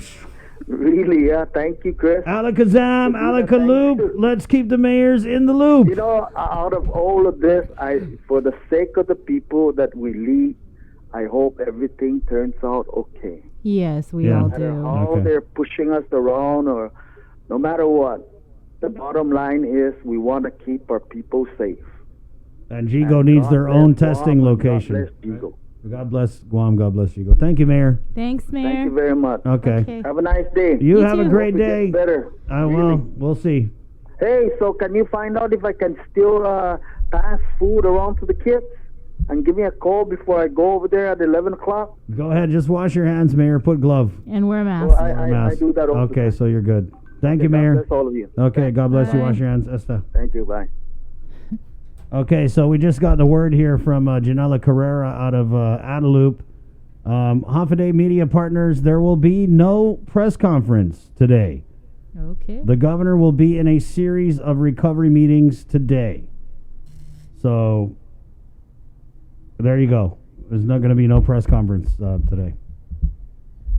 Okay. I don't know how you feel about that. Some people are just tired of hearing the governor repeat herself. But I think we need to have press conferences every day. I think if the governor has meetings to go to, there are many capable people You in could this have administration. Josh, Lieutenant you could Governor have the Josh Department could of do Labor show up and give an update whether or Sus not Maria Jose. Revan tax. Just because you got meetings doesn't mean you just leave the public in the dark. It's so basic. I don't understand. Like who? You have That a was a communications director who can Yeah, why answer don't questions. Janela and Crystal do the press conference? I mean, there's no shortage of people there who are.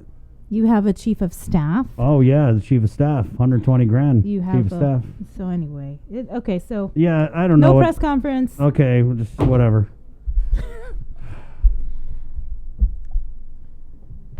Okay, 9:20. Bree, we're gonna take a little break. All right. Okay, we're gonna come back and we'll fly over to the CNMI virtually and check in with Tomas Maglotnia, our man with Zori on the ground in the Northern Marianas. It's the KUAM News takeover of Guam's favorite I-94. Good morning.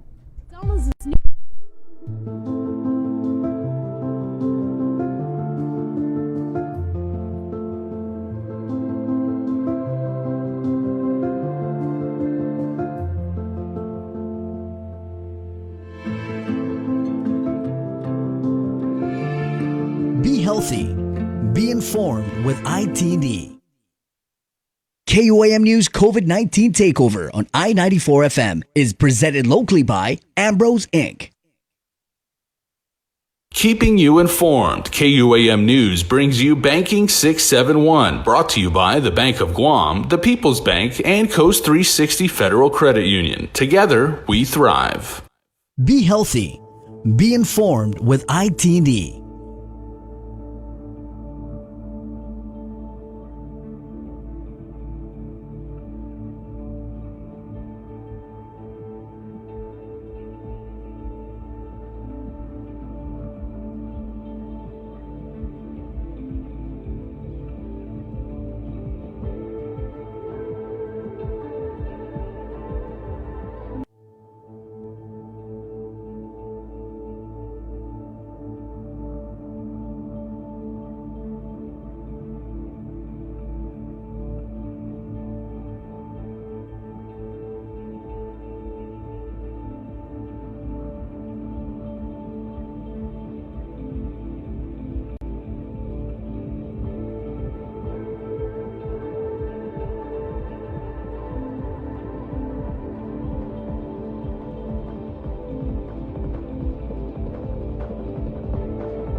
Self-Storage, conveniently located near the Harmon McDonald's. We offer affordable rates, online payments, and auto bill pay for your convenience. Plus gate access daily from 6 a.m. to 9 p.m. Call us today at 648-7867 for more information.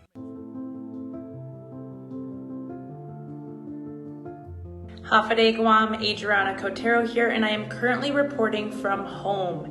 And I encourage every single person in this community to stay home. COVID-19 cannot survive if we do not feed it, and that means staying home and washing our hands. Now, I know I've heard people my age in their mid-20s say, it's okay, we're young, we're healthy, we have strong immune systems, we could fight it. That's not true, and we also don't know who we could potentially be exposing. The only way that we can fight it is if we stay home. It is our duty to stop the spread and to stay home. Be safe, Guam.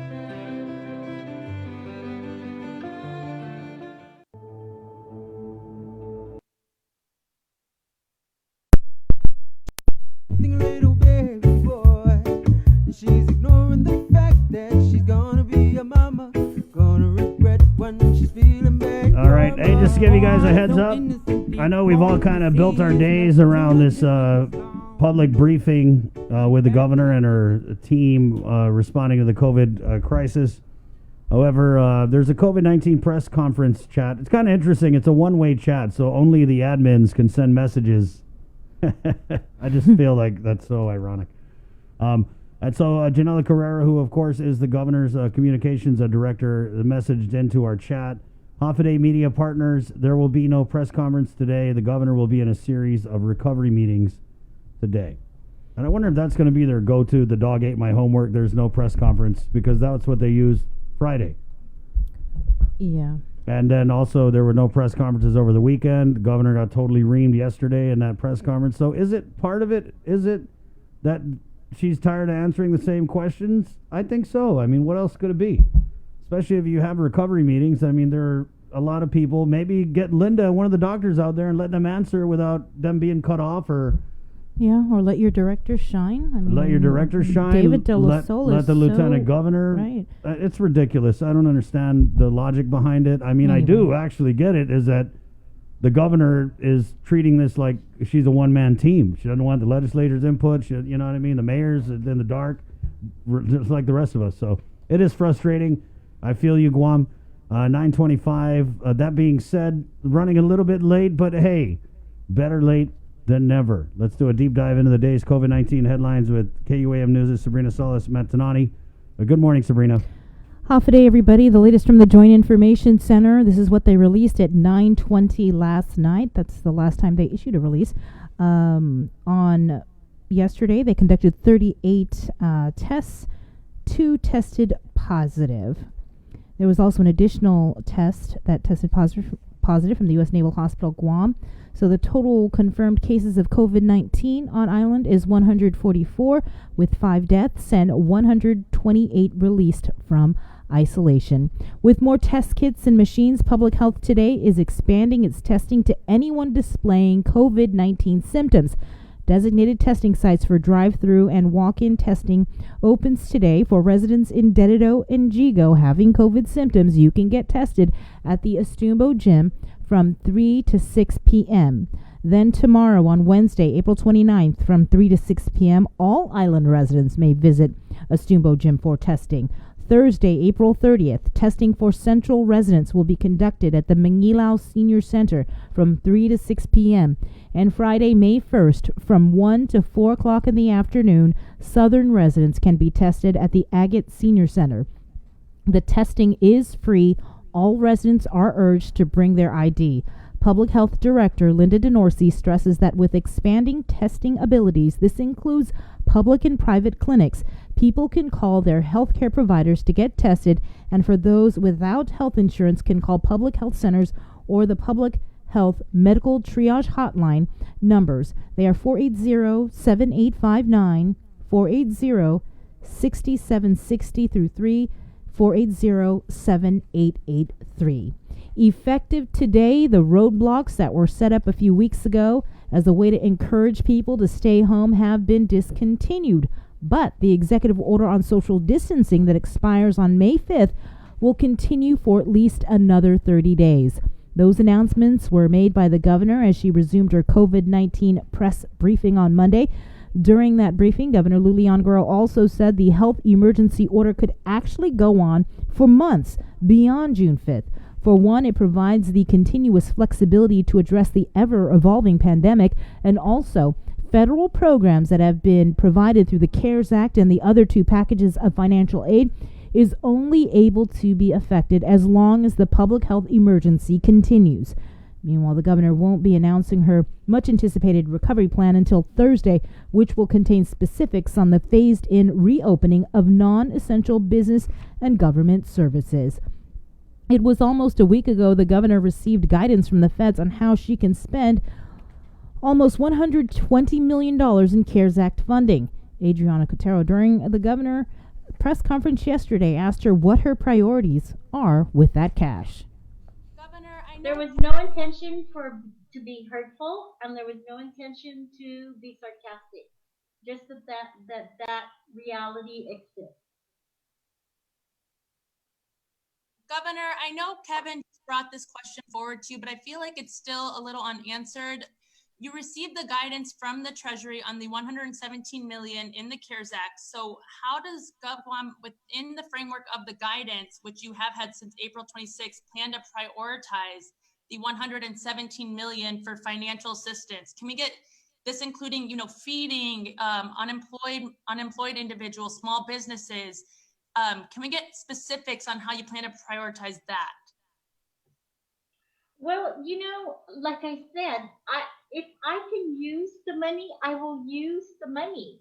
But I need to make sure that I use it appropriately and I'm not violating any kind of federal conditions. Otherwise, all of the programs are going to be held back and taken away. So I don't want people to think that I'm holding back this money. I'm not holding back this money. The federal government is not it's allowing me to use it, but it's only allowing me to use it in very earmarked ways. I cannot use it for lost revenue. I cannot use it to make up revenues that we won't have because of the result of the economy, which is a big source of finance to help our people with their food, to help our people with their bills, to help our people. What I have done within my legal authority. And what I have done through our local program. So I have increased the public assistance poverty level from 100 to 133%, so more people can be eligible for that program. And I have also looked at advancing, and I advance money for people locally. I advance using our local money to a federal program so that people, at least the 10,000 and below income people, can have their money. So I just want the public to know that I am doing everything I can legally. I am doing everything I can humanly to provide the help to our people. I am not holding any of this money back. Why would I, when it's given to help out our economy, given to help fight the coronavirus? Canceled her press conference for today because she is in recovery meetings. Recovery meetings, is that a series, not just series. one? It's okay, a series. of It's like, so what it does is it blocks off the whole day because it's not just one meeting; it's a series of meetings. Okay. As for an update on the USS Theodore Roosevelt, there are currently 955 active cases and 14 recovered cases. The number of recovered TR sailors previously reported has been reset. Cases now are not counted as recovered until the sailor has had 2 successive negative tests. One sailor is at Naval Hospital Guam being treated for COVID-19 symptoms. No sailors are in the intensive care unit. 100% of initial COVID-19 testing for sailors and embark commands is complete. Meanwhile, Defense Secretary Mark Esper is still weighing reinstatement recommendations for Captain Brett Crozier by top Navy leaders following their investigation into the incident. Crozier was relieved by former acting Navy Secretary Thomas Modly after his memo asking for urgent help for his virus-stricken crew was leaked to the media. In national news, there are now more than 970,000 confirmed COVID cases in the U.S., and the death toll is more than 55,000. Even as the number of cases continues to rise, some states are easing restrictions on non-essential businesses, including salons and dine-in restaurants. In the epicenter in New York, there were 367 COVID-19 deaths Sunday. That's less than half of what it was during the pandemic's peak. Elise Preston reports from New York. Jason Griggers had a handful of clients at a salon outside Atlanta, Georgia this weekend. We're trying to stagger our clients and not just load them in here so there's not so many people in here at one time. We can practice good social distancing. At least 12 states are easing restrictions on non-essential businesses like restaurants, salons, and some retailers.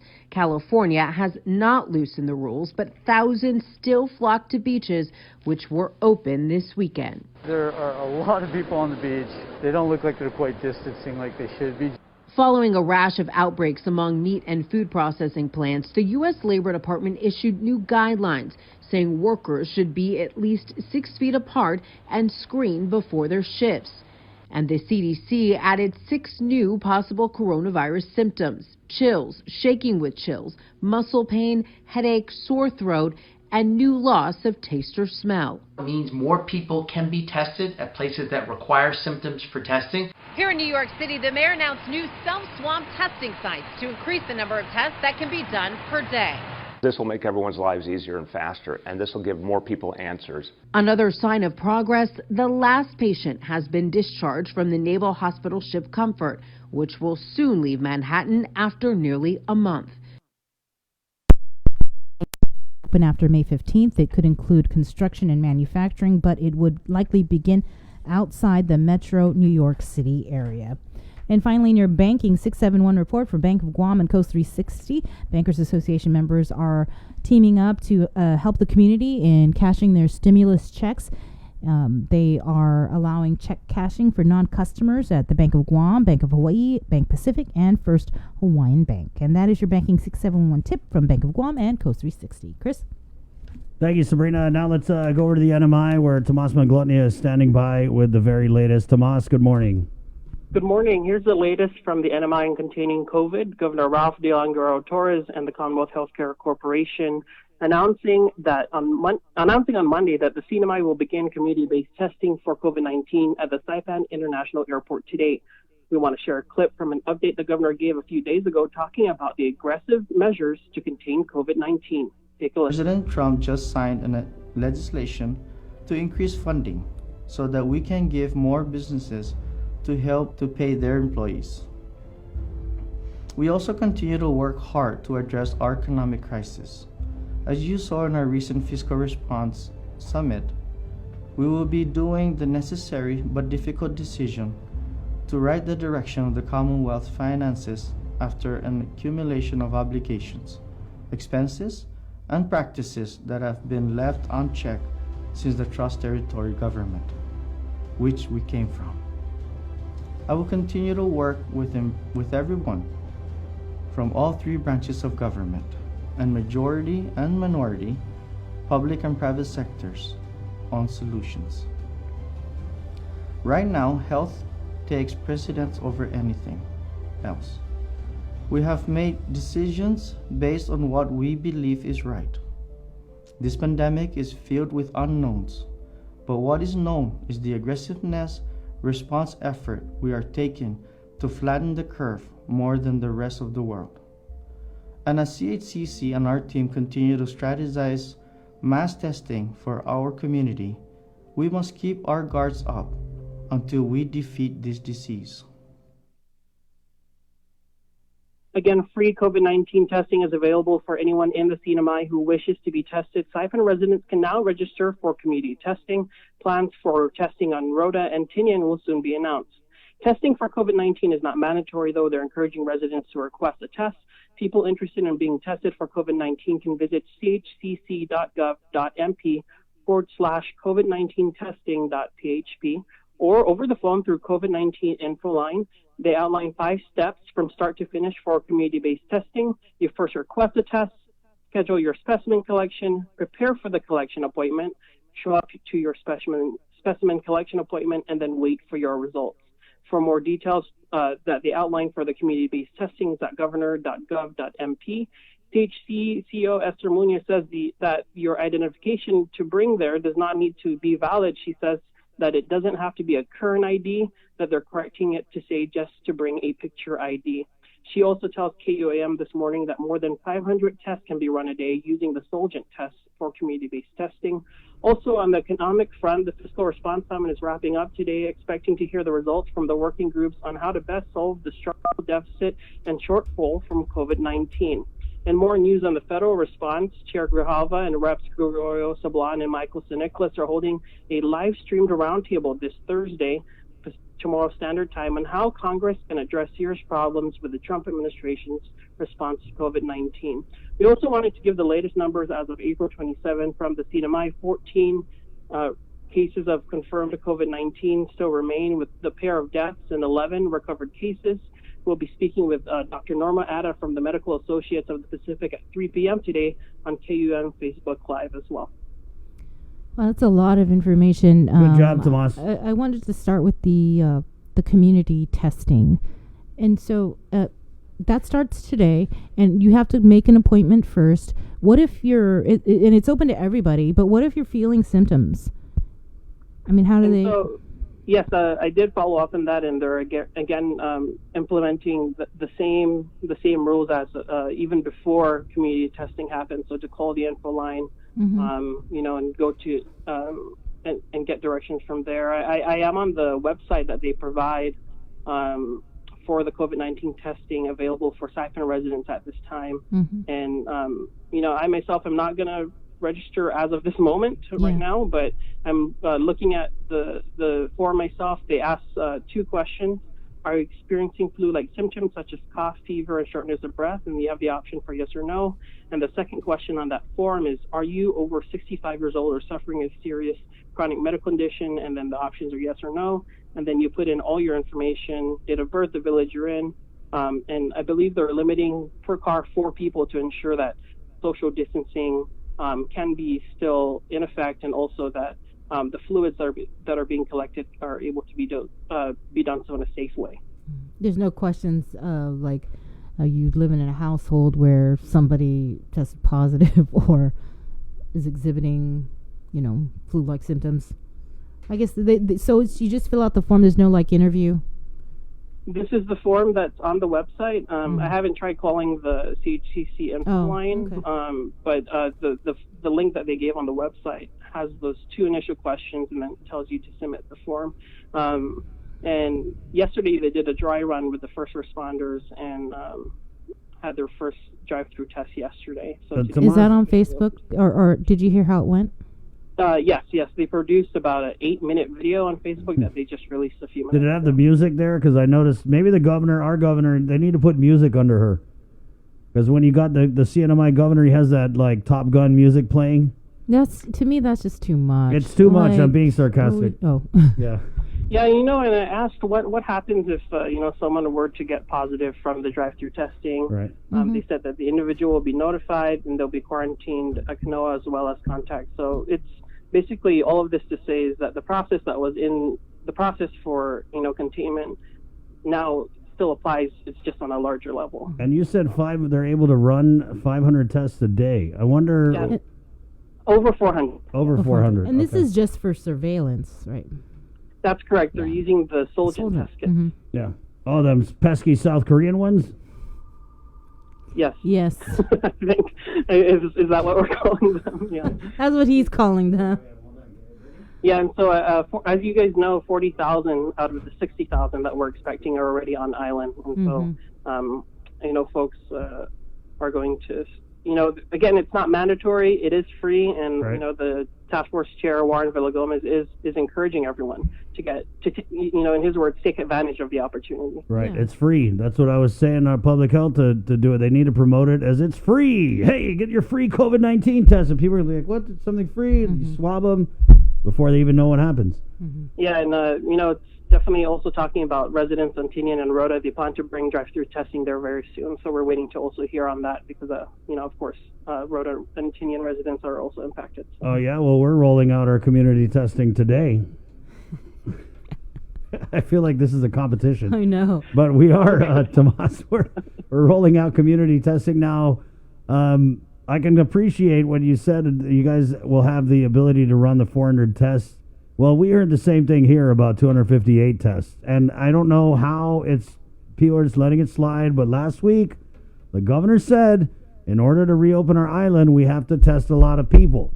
And they threw out a number that, we're going to test 258 people a day starting this week. But it's now next week. And this week was last week. Yeah, and I was listening to the previous interviews and also talking about, a lot of people are wondering why only 52 showed up over in Estambo. But I think also another challenge here and something that we're going to be continuously looking at is how many people actually come to this drive-through testing. Right. Because the challenge it's all in the promotion too, Tomas. If you tell everyone, hey, come to get drive-through tested tomorrow. Right, I think the announcement came late last night in the video this morning. There wasn't any official press conference, so it was announced over email. And you have to schedule an appointment, right? Right, and so you go through the info line or the website. Yeah. Right, so it is what it is. Obviously, there's not an interaction with the governor and the media there, so that's why we think it's so important that you're on our platform reporting on what's going on in the Northern Marianas, so that the people who are from the Northern Marianas, many of whom watch our Facebook, live show, many are on the KUAM News app listening to the live stream.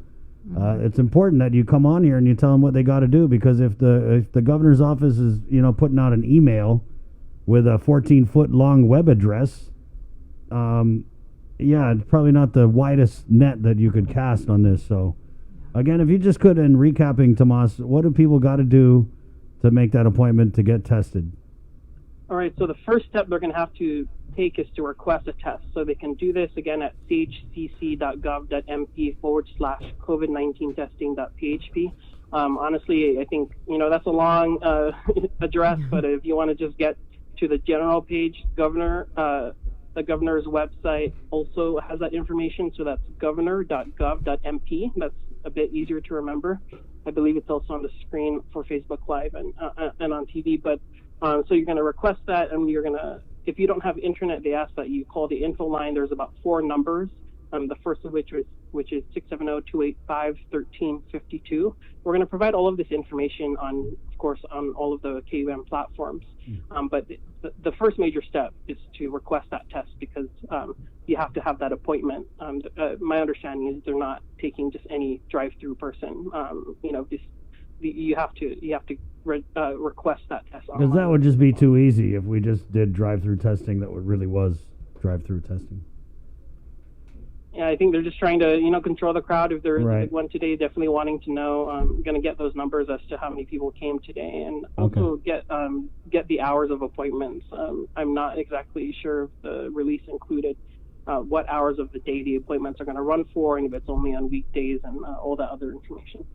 Right. So I guess just shoot us that info as soon as you get it, and we'll put it out. For sure. And again, we're going to be talking to Dr. Norma Addock at 3 o'clock today on Facebook Live to talk also about how, all the other issues on Saipan are being impacted because, as we all know, before COVID-19, there were a lot of primary care issues. So she'll be sharing more about how that's being impacted amid COVID-19. Right. Okay, Tomas. All right. Thanks, Tomas. Thank you so much. Thank you. Have a good day. Wash your hands. Oh, there you go. Tomas Maglotnia, of course, reporting on COVID, CNMI issues. It's 9:46. We're going to take a quick break. Okay. And come back and end the show on a positive note. Okay? You can't see my smile, but How I'm many smiling. positive notes do you need this morning? I think I need like 4 positive notes. That's 9:46. Good morning, Guam. New.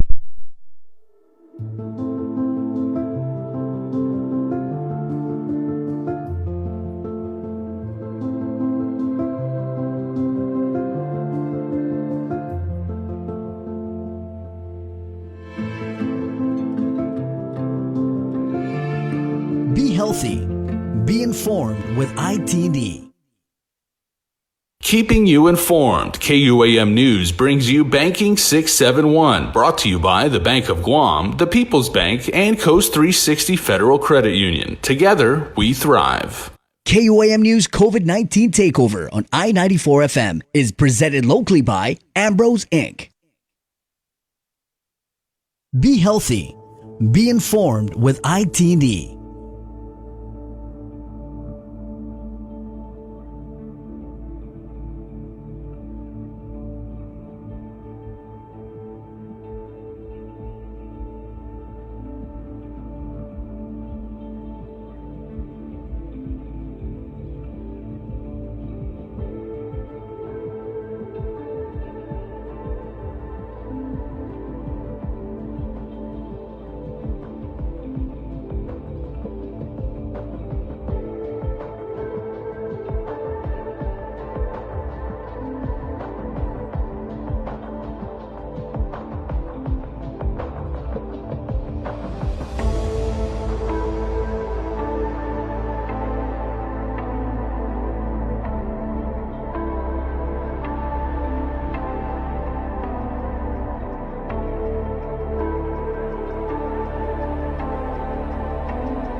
A negative note, call in, and I want to put you at the head of the line. Ed is on the line here, and Ed, let me get this straight. So you went to go get tested for COVID-19 this morning, right? Yeah, just came from SDA clinic this morning because my wife had to get her blood test, and this doctor that's giving out misinformation about free testing, that's bunch of, you know what I'm trying to say. Well, yeah, and I was turned away because I was asking about getting tested for this COVID-19 because I'm one of those patients that go through dialysis. I'm a cancer patient, diabetic, and high blood pressure, and I was turned away, and I was told that they were going to charge me for the testing. So I don't know what kind of information they're trying to give out, free testing or what, but it's not true. You have insurance, right? Yes, I have insurance, and they're still going to charge me for the testing. Okay, so, but you definitely meet the criteria in that you have chronic illnesses. Yeah, that's what I don't understand. Is this is the second time that first time I tried to call to ask, and was refused. They didn't want to do a test. This is the second time because I heard from your doctor, so-called doctor, the council, whatever. I think he's a real doctor. Oh, a real doctor.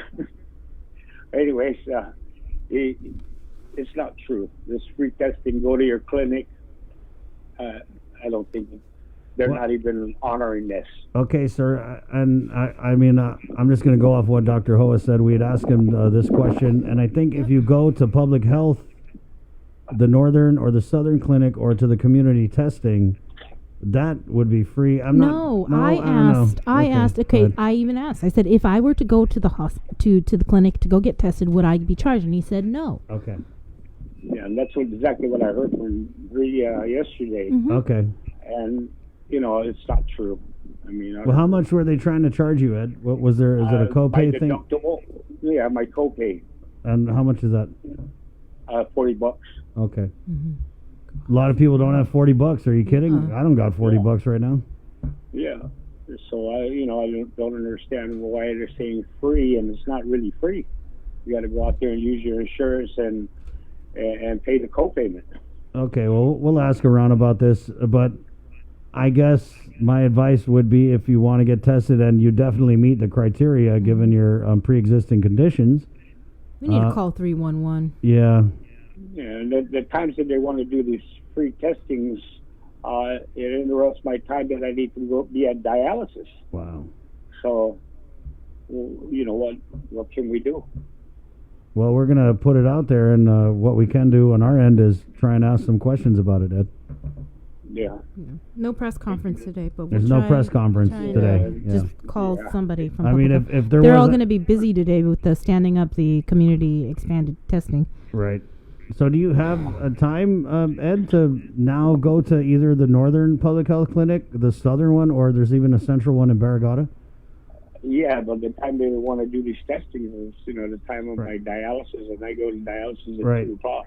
But so, Ed, that community testing is, I think, 3 to 6 today, but the clinics, and I mean, I understand it's frustrating, but if you want to get tested because of your conditions, that was the option that they told us, that you could go to Public Health North, South, Central, or show up at the community testing. So.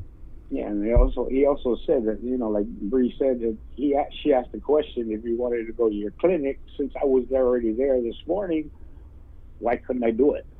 That's a good point. And I actually got another message from someone else on my Instagram who also went to SDA, and they also said that they were charged. But this was a few days ago, and it was actually before we had asked Dr. Hoa about it. So I'm not sure if it's just consistent to that one clinic or what the real info is, but we're gonna find out. Thank you very much. I just wanted to pass out that information. I appreciate that, Ed. Thank you so much. Thank you. You guys have a wonderful day, and keep up the good work. Are you doing okay though, Ed? Yeah, I'm doing fine. I'm trying to beat this curve. So you look like you're, a walking time bomb. You got all these conditions. What are you doing to minimize your exposure to COVID-19, and how has it affected your life? And I mean, it's been over a month. I'm just staying at home, trying to stay healthy, and go through my treatments that I need to go through. Or these roadblocks. Checkpoints. Didn't help any either, or checkpoint.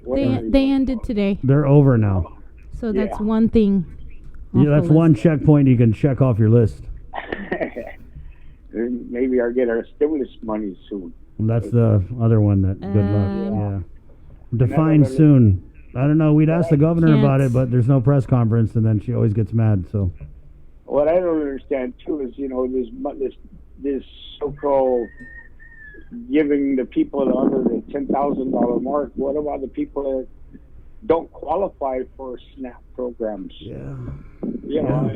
What about us? That now we're used to making so much money, a paycheck, and now we're down to zero. What about us that don't qualify for SNAP? Someone had brought up a point, and this is not to take anything away from people who earn under $10,000 a year, but someone had brought up the point that, like, hey, these people are already qualified, they're already on SNAP, some of them are on other types of assistance, so it kind of seemed like it was just another benefit for them to add on to. And I totally get what you're saying. The real people who are being impacted here, I mean, it's everybody. Mm-hmm. But there's people, middle-class working people who just can't work, who've drained their savings. Those are the people who don't qualify for the SNAP benefits, and we know because they're telling us that they've applied and they don't qualify. Mm-hmm. Right. And, you got people that are on SNAP that how many times they've been refilled their SNAP program this month? They got topped off again. Yeah. Yep. And what about us that don't qualify? Well, how are we supposed to survive? How are we supposed to feed our families? We're trying to stay home to stay alive, according to her. Are you frustrated, Ed, with the governor's response to these questions about local aid? The whole government of Guam with their response, same old. They need to think about the people of Guam and give us the money that President Trump released for us. They released the money to us, the people, the taxpayers, Why can't they just give it to us rather than just hold on to it? Well, good question, Ed. I appreciate your time, and God bless you. Okay, be safe. And again, if you just want to head to the public health clinics, I know at least that was supposed to be free too. Yeah, but who says you can't go to a public health clinic and not get contaminated? Right. Yeah. Good point. Good point. I thought the safest bet will be doing it to your clinic. Right. Okay. Because there's less people there. But Okay, Ed. All right. You guys take care. God bless you. Wash your hands. You too. Okay. Ed. There you go. Bye-bye. Yeah, feel that frustration there, man. I mean, that guy got a lot going on. Yeah. 9:57. I'm now ready for a positive note. Now I'm ready. Okay. I'm primed for it. So let's bring Brittany on the line here. Hi, Brittany. Hi, Brittany. Good morning. Hi, good morning. How are you guys doing? We're doing pretty good, sunshine. You just sound so sunshiny. We need a little bit of sunshine right now. And Brittany Brown, when I was looking at your Instagram, And that name. Oh, I love it. yeah, Brittany Brown. My wife would agree. Right. So we had someone had sent us a message about the things that you were doing on your social media, and you know, when I saw your face, I was like, she looks really familiar. And you were with the Marines, and you always come over for Toys for Tots, which is why I was like, oh, that's where I knew you from. And then I saw the things that you're doing on social media, and I know we do have a little video that we're going to play. Britt, we're going to put you back on hold to play this little video, and then we'll go on and talk about your programs and everything you're doing and how people can help. Okay.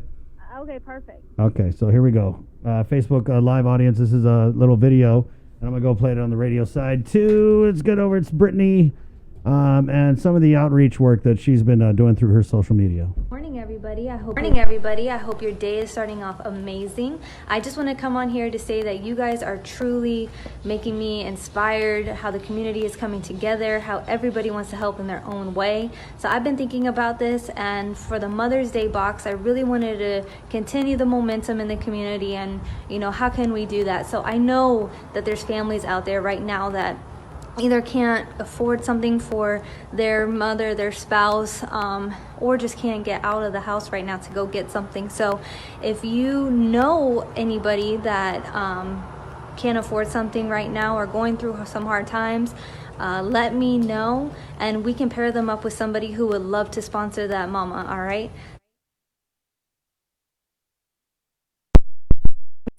I'm just going to bring you on here and just tell us about some of the things you've been able to do through your social media to help Manamco, and now I know you've got something going for Mother's Day. Hey guys, I just want to let you know that you got me fired up. Our support system is going off island. We got supporters from Florida, Georgia, North, South Carolina, even Alaska, California participants. This is great. It's amazing to me how much impact an ordinary person can have, because that ordinary person knows another, and the reach and possibilities are endless. People's workouts, when they post it on social media, they tag Thrill Threads and CrossFit Laddie Stones. It's been such a great hit, so we're probably going to roll it into next month as well.